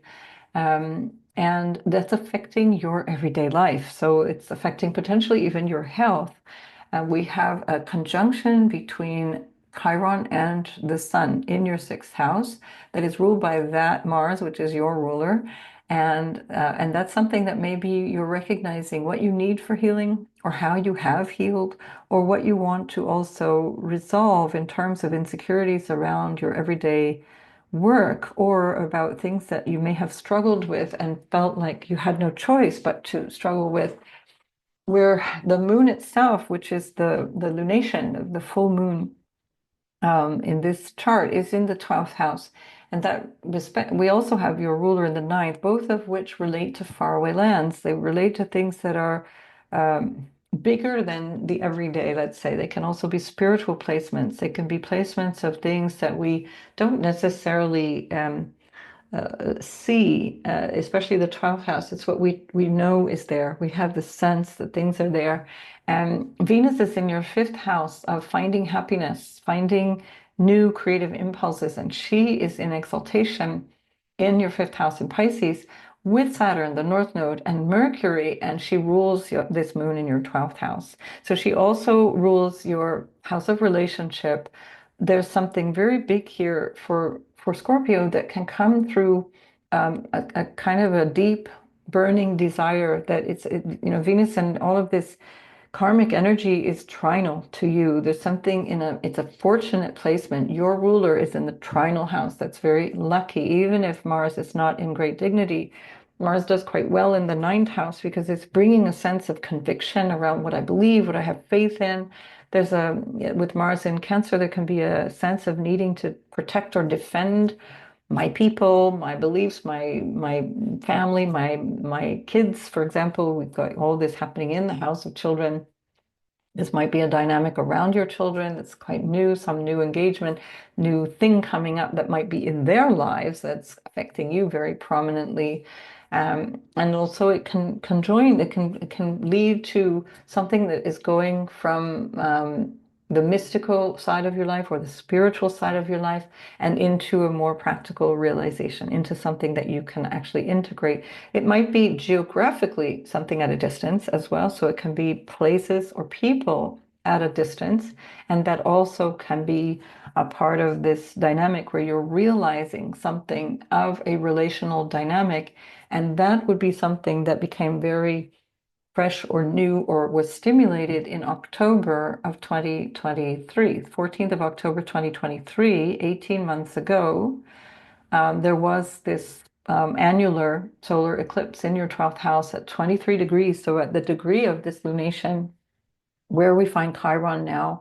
And this is part of the journey of your everyday overcoming. You're realizing now what's the result of this last year and a half. And this is also very much tied in with what needs to happen in my romantic life, what comes through love, what comes through happiness, what do I want for my children or through my children or around children. Like, do I want children, for example? Creative expression, obviously, yourself and how you express yourself. This can be really, really stimulated at this time. Just a little bit over a week later, we have, or even just under a week later, in fact, we have Mars, your ruler, going into your 10th. That's really strong. Pardon me. And that's going to be where you really step up. What we could say is that you're stepping up based on everything you've learned through this journey of the last several months, almost 7 months since September of 2024. And then it was November, the 4th of November, I think it was the 4th of November until the 6th of January when Mars went into your 10th house for the first time. That will have given you an inkling, November, December, of what's coming down the pipeline, but already you're getting a new something, new big boost in this very fortunate part of your chart. The fifth house is beneficial, it's lucky, it's pleasant. It doesn't mean, by the way, that just because you're Scorpio, Sun, Moon, or Rising, that you're going to have nice things happen to you. This depends on your natal chart. I'm just saying that 5 houses from Scorpio, this is where something new and big and karmic is coming in and will bring you these very big realizations, big expectations, big potentials. Venus rules your house of relationship as well as that 12th house where the moon is. And Mercury, which is with the North Node, rules your 8th house of your marriage, money that you share with others, what you receive from others in all kinds of ways through support and so on. With Jupiter there, that can be really helpful, or at the very least, it's putting a lot of attention on those things. The helpfulness will come more in June for the next year afterwards, where Jupiter then moves into a trinal house from you in the 9th, where it's also really, really happy. Um, and also Mercury rules your 11th house of your vision for the future, which is also changing. So interesting times here for Scorpio. Some really interesting activities, like new, fresh things that are coming in creative ways, in ways that can bring you unexpected delights, unexpected realizations. Uh, it's difficult for Scorpio to trust. That's one of the life lessons of Scorpio. But this is an opportunity, I would say, to really practice trusting that the universe knows what it's doing, that things are coming to you in ways that are necessary. So even if there's a short-term pain and a difficulty, something that you're recognizing, this can't go on, this can't be like this anymore, open up space for things to change. With Pluto going through your 4th, you already have been having to deal with the foundation of your life being rocked, and a feeling of instability or a need for a new foundation in life that is creating a whole new sense of what makes you feel secure emotionally, psychologically, and even literally in terms of where you have your house and home. Um, yeah, so these are really dynamic times. I do see this as favorable, especially as your ruler is at the top of the chart and favorable to you, even if not in great dignity. But the energy picks up through May and June, especially as Mars will go through your 10th and then Jupiter will come into your 9th, bringing you a lot more support. All right, good luck with all of that, and I'll see you in the next video. Sagittarius, this lunation is happening in your 11th house of the future, how you connect with your friends or social groups or social causes or society in general, how you reach into this vision for your future or relationships that you have on a level of sort of the more casual acquaintance or people that you share ideas with, like your networks around profession or around your politics or spiritual beliefs, for example. Go back to October 14th of 2023, and you'll see that there was an eclipse at this point that you're now becoming aware of. These last 18 months have put you through a cycle that you're now aware of, and you've seen it all, you understand, and this is giving you a sense of direction. It's giving you a sense of what's coming. This can certainly have an impact on issues around home and relationship, because your ruler Jupiter is in the house of relationship and it rules the 4th house of home, where there's a very karmic thing coming in. This is the house of your, and also Venus, which is ruling this lunation, is there too, ruled by your ruler. So super really connected here with your family of origin, with your homeland or home, or a sense of, physical house and home, or your sense of emotional and psychological home, which would have been quite disrupted. I'd say the psychological aspect of you since last September will have been rocked a lot, because of that Mars going in there, maybe realizations around family trauma, around your own trauma, how you're dealing with that. this is a fresh opportunity to see things in this new way and having a new realization around what you really want going forward. Mars is also ruling your fifth, which is about your happiness and your, like, how you express your happiness, and around your children. There may be something you're realizing around relational issues. It's been squared from Mars in the eighth to the fifth, where you may have had some tension, relational upset with your children, or around the idea of children, concerns around pregnancy or difficulties getting pregnant, for example. Chiron is there now with the sun.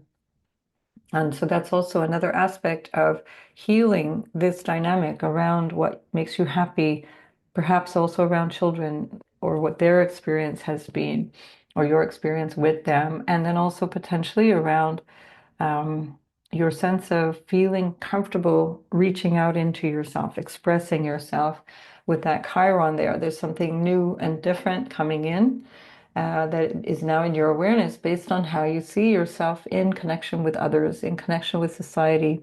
This is also the house of gains. So there's something here, perhaps that's something to do with this Venus, which is about what you feel secure around or not. That can also be, for example, related to working from home. Saturn is there with the North Node, and Mercury is also there. Now, Saturn rules your second house of income, plus your third house of commerce, relationships around you, the local space, the second house of family as well. All this is tying together in a really powerful way, in an intimate way for Sagittarius. It may not be easy to kind of grapple with right now, but it's extremely karmic and very important because it's going to change your life. Your ruler is angular.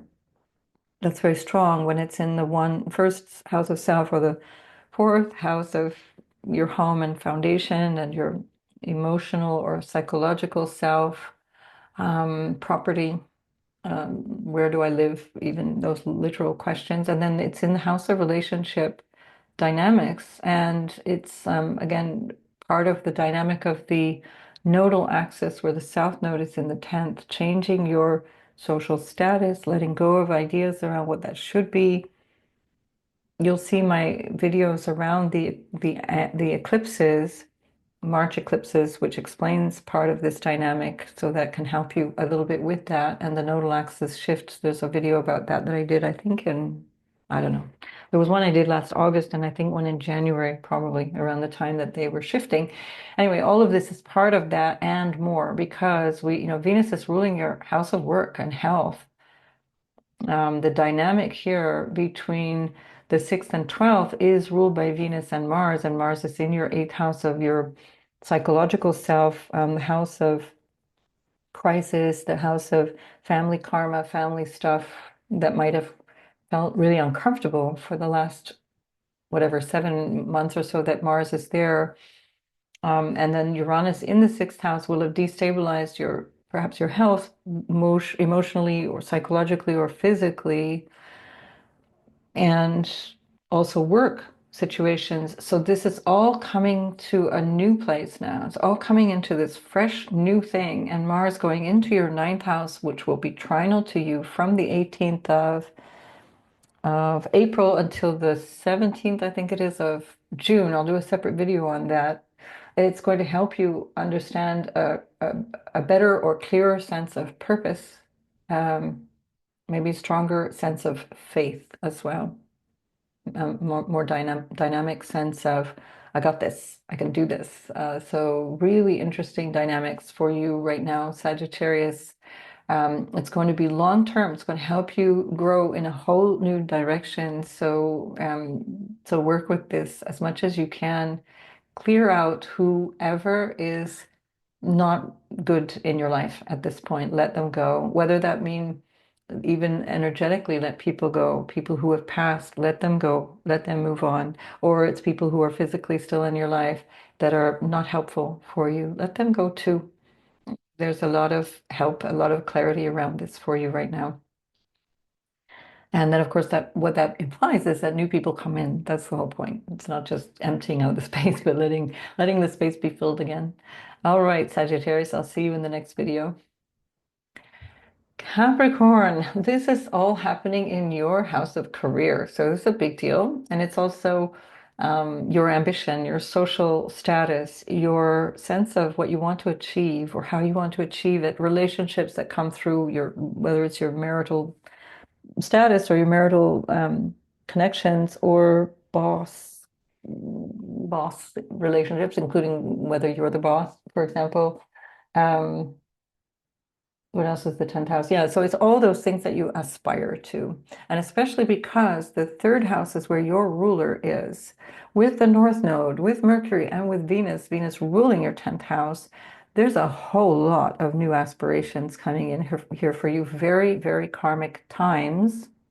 I did mention in a couple of segments that in 1991, if you're old enough for that, January 1991, as a Capricorn, you might remember this, there was a Saturn North Node with the Sun eclipse at the end of Capricorn. That would have been really significant for you. Again, if you're old enough, go back in time and see what started then, because it would be really important for you in your life. That was a big deal. A really big deal that may have been about marital relationships or relationships of business partnership and this kind of thing about home and family, as well as your bigger vision for career.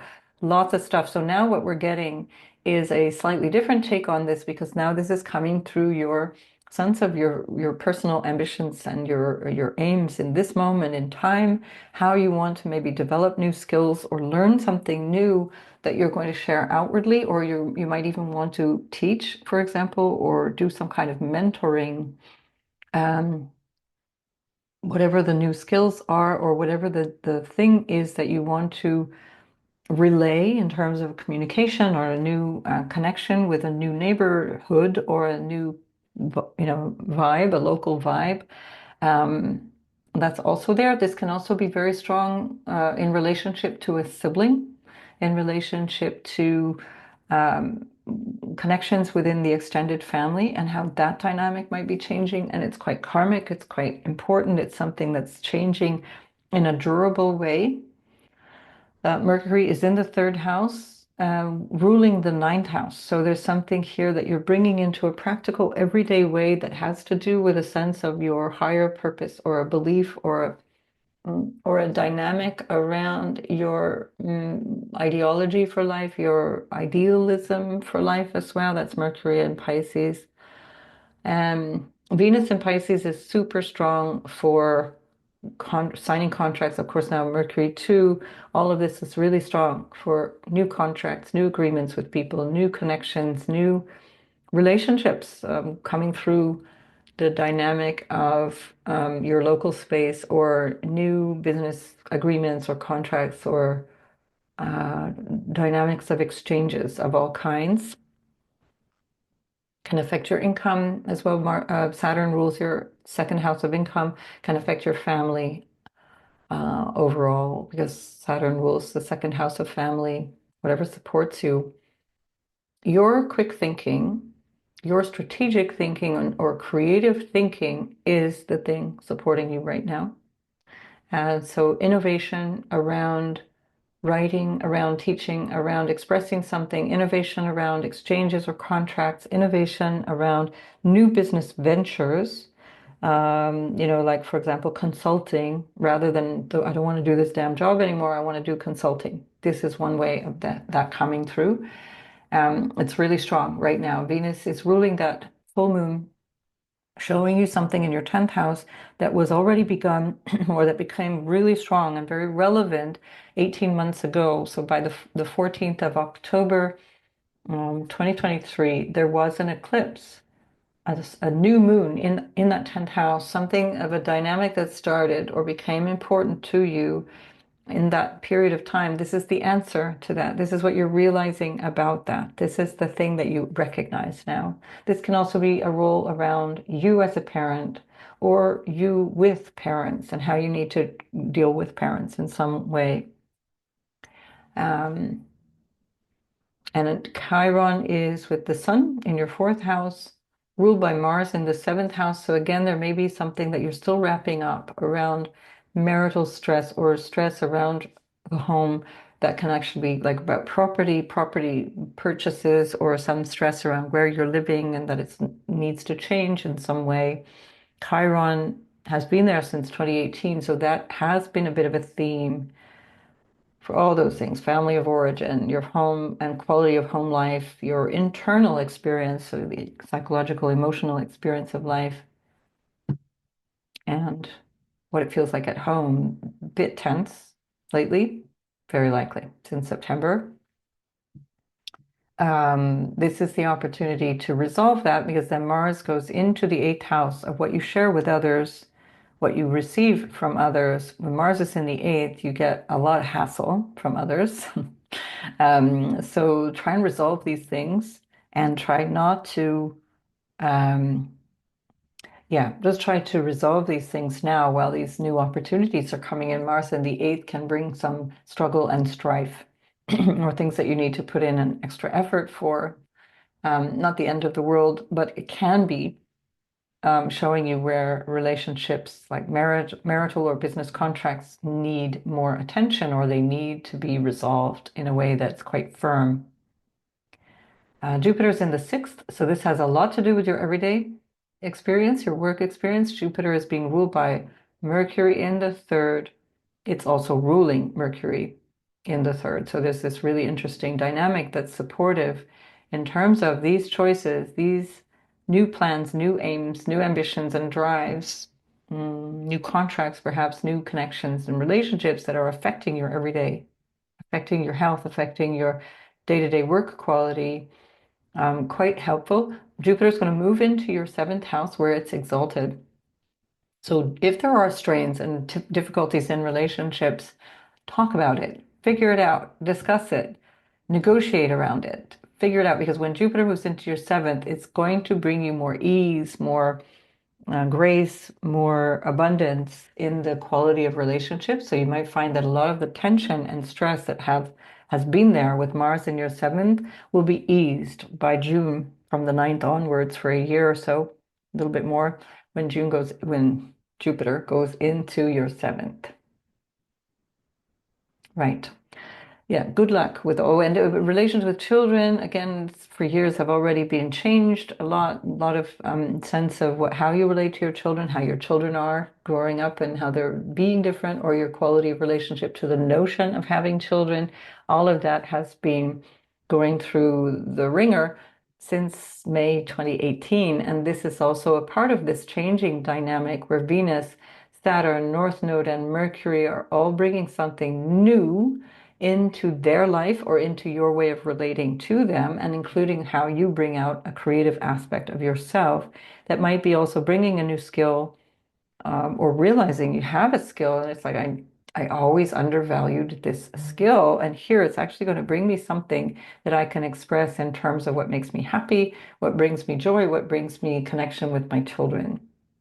So it could be a very interesting time also for Capricorn, especially whenever something happens in the angles, it's going to be really significant.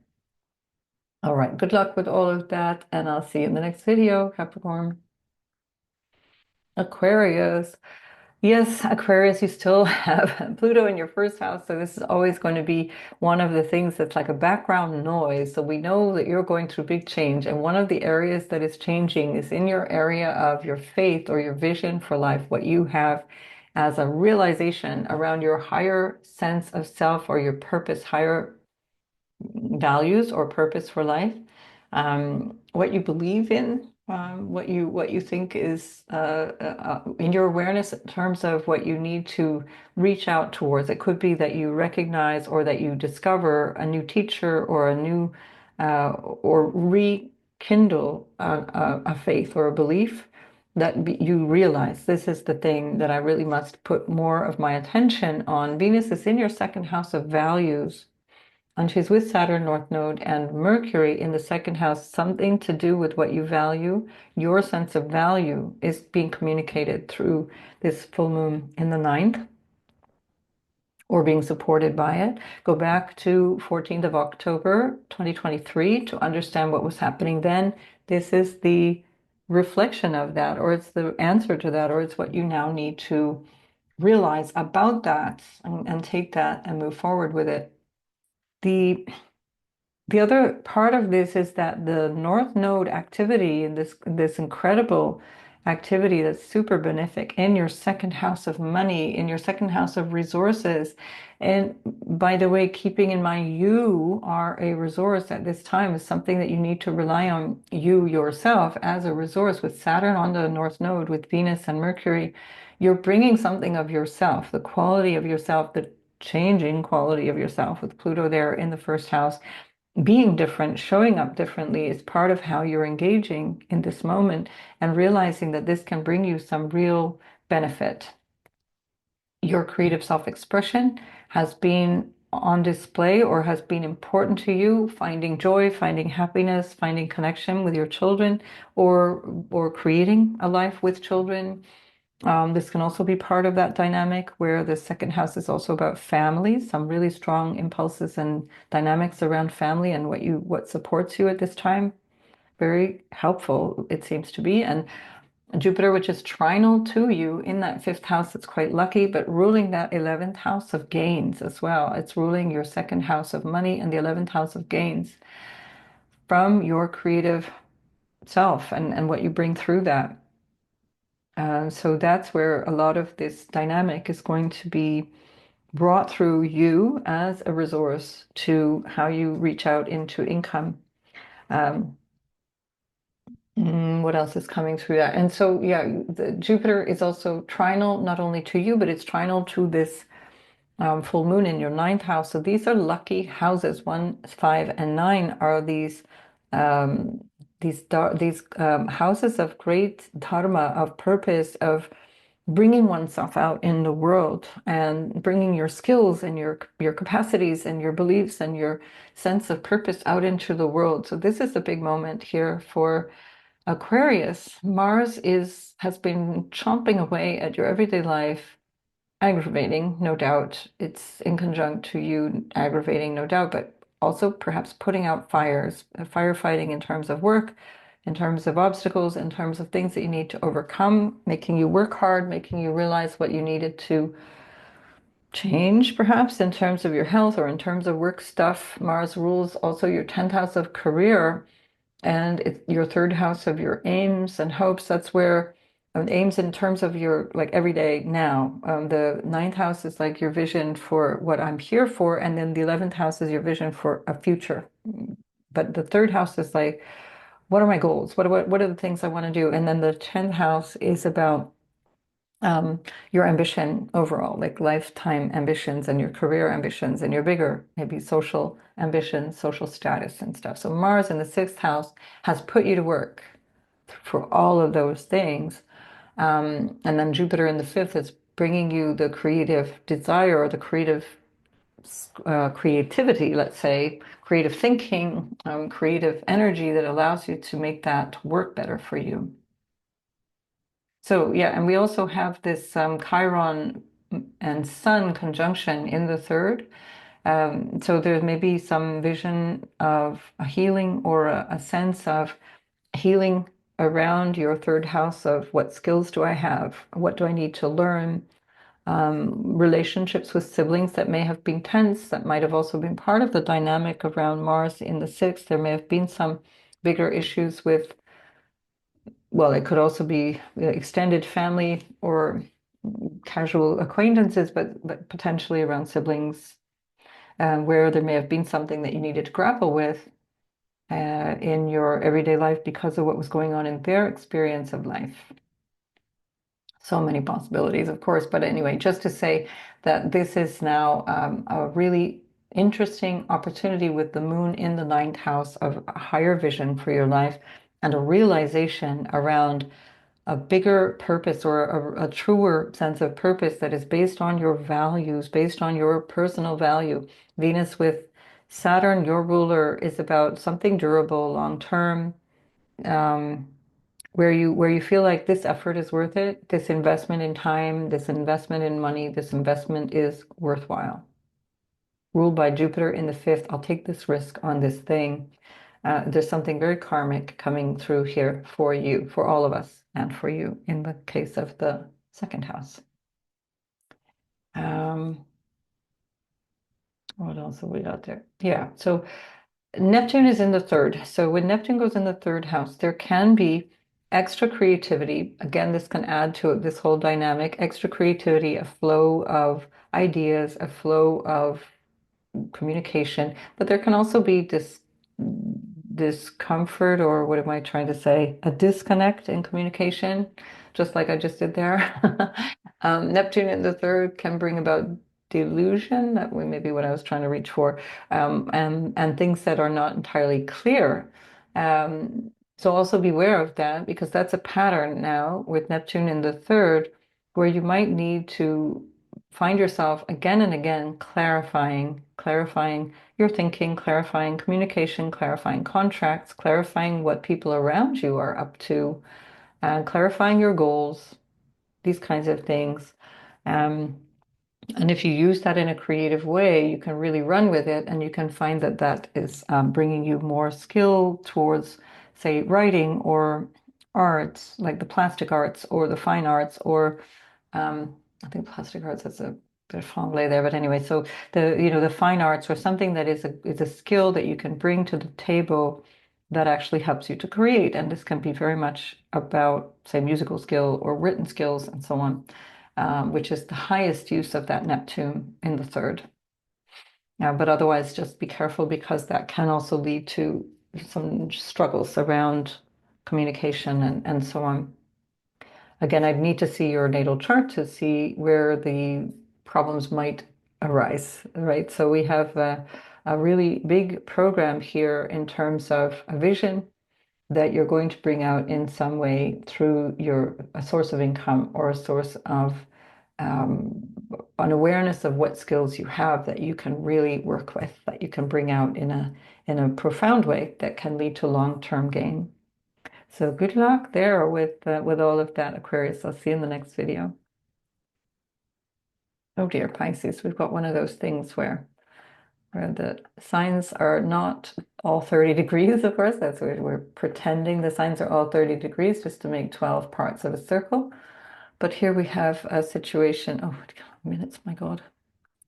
Here we have a situation where we have to move the clock face to get you where we want to go. Okay, here we have now Pisces on the ascendant. So for Pisces sun, ascendant, or moon, this is happening in your eighth house of other people's money, of intimacy, of what you receive from others, gains that you might receive from others, of your unconscious processes or your psychological processes, or how you deal with trauma or obstacles or challenges in your family, things that you might have inherited, family patterns that you might have inherited, or even quite literal inheritance, money that comes through to you.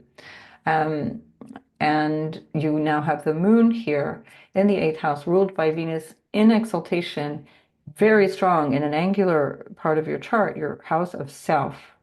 So there's something of a very beneficial exchange going on here. Venus is with Saturn, with the North Node, and with Mercury, bringing something extremely powerful, very new and unusual to you, to yourself, to your image of yourself, to the way you present yourself to the world, to opportunities that you're able to work with.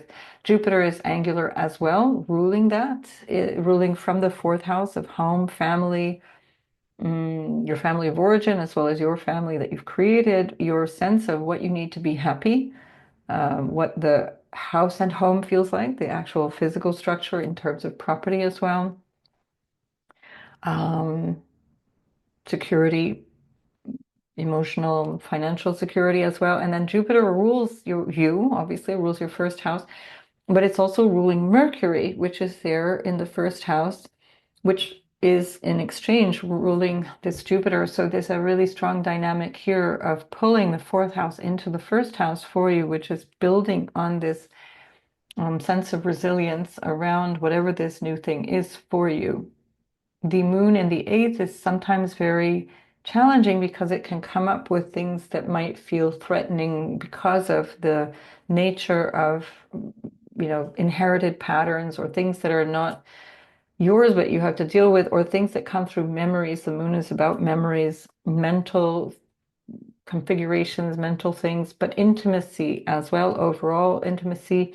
And now in the with the moon in the eighth house, the illumination or awareness of these things is all coming to the fore. And it's especially based on what was going on as a new moon in this part of your chart on the 14th of October 2023, when there was a solar eclipse, a new moon there at that 23-degree point in Libra in your eighth house.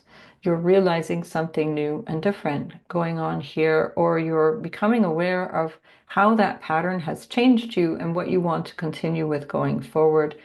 Some of this is beyond our control because it's karmic. So for all of us collectively, we're dealing with something new. It's new territory. We can't make this all go away. It's been accumulating over generations and decades and centuries. But our personal way of grappling with that is also for Pisces particularly going to come through the mental attitude that you bring to it. Mars has been in the fifth house. That has been stimulating dynamics with children, with issues that they might have been grappling with or struggling with even. Your creative expression, romantic expression, whatever this was, it's not worked out since September of last year. It's been kind of a little bit of this, a little bit of that. None of it has worked out. Not necessarily catastrophically, but it will certainly improve the situation, or the dynamic will improve after the 18th of April when Mars moves into your sixth house, of overcoming obstacles and dealing with day-to-day stuff and really putting the nose down to the grindstone, getting stuff done. And that will improve your financial situation as well, because Mars rules your second house of money. It'll improve your sense of self-esteem as well, and also the ninth house where you have this relationship to what you have faith in or what you feel is your purpose, and you're going to find that a little bit more focused or secure or strong when that happens. Yeah, and then the Sun and Chiron in your second house, showing you your self-worth and issues around self-worth that may have come up for you since May 2018. And here with the Sun, there's a new realization, and it's based on this lunar realization. It's based on something here that you have become aware of, patterns that might be hidden from you, especially now that Pluto's going in the 12th, kind of excavating all this and trying to figure out what's going on behind the eyes. That the moon in the eighth can show you things that you've inherited, patterns that you inherited, or it can show you situations around how you manage relationships, or how the relationships are affecting you, and is that good for you? How you manage family dynamics, or in terms of the family patterns, not so much the day-to-day dynamics, but in terms of the family patterns and what that is doing to you, or what you've absorbed through all of these things. So your ruler, Jupiter, is in the fourth house, as I said, and that's giving you a certain amount of optimism, can do, and a nice foundation, but it will get even better from June, after the 9th of June, and for a year, over a year from that point, when Jupiter moves into your fifth house, where it's exalted, where it brings you a lot of support, where it brings you just a generalized feeling of overcoming and being in a good place. So what you're building right now, what you're realizing you need and want right now, is going to expand and improve as of June. But for the moment, whatever is coming through, you want to see that as what needs to happen. This month of April is profoundly karmic for all of us, and especially for Pisces, because this is where that karmic power is coming through. I'd say you're in good hands with your exaltation ruler there, with Saturn, with the North Node, and with Mercury. Even though Mercury is not in great dignity, something very constructive is there, because Mercury is pulling in the benefit or the support of Jupiter, which is also angular, supporting you at the foundation of your chart, your ruler. Mercury rules relationships, seventh house from the first house. So there's perhaps new relationships that are bringing you new possibilities. The Saturn that's there is ruling your 11th house of your future and social groups, your house of gains, and it rules your 12th as well, ancestors, faraway lands, the unconscious. where we find Pluto.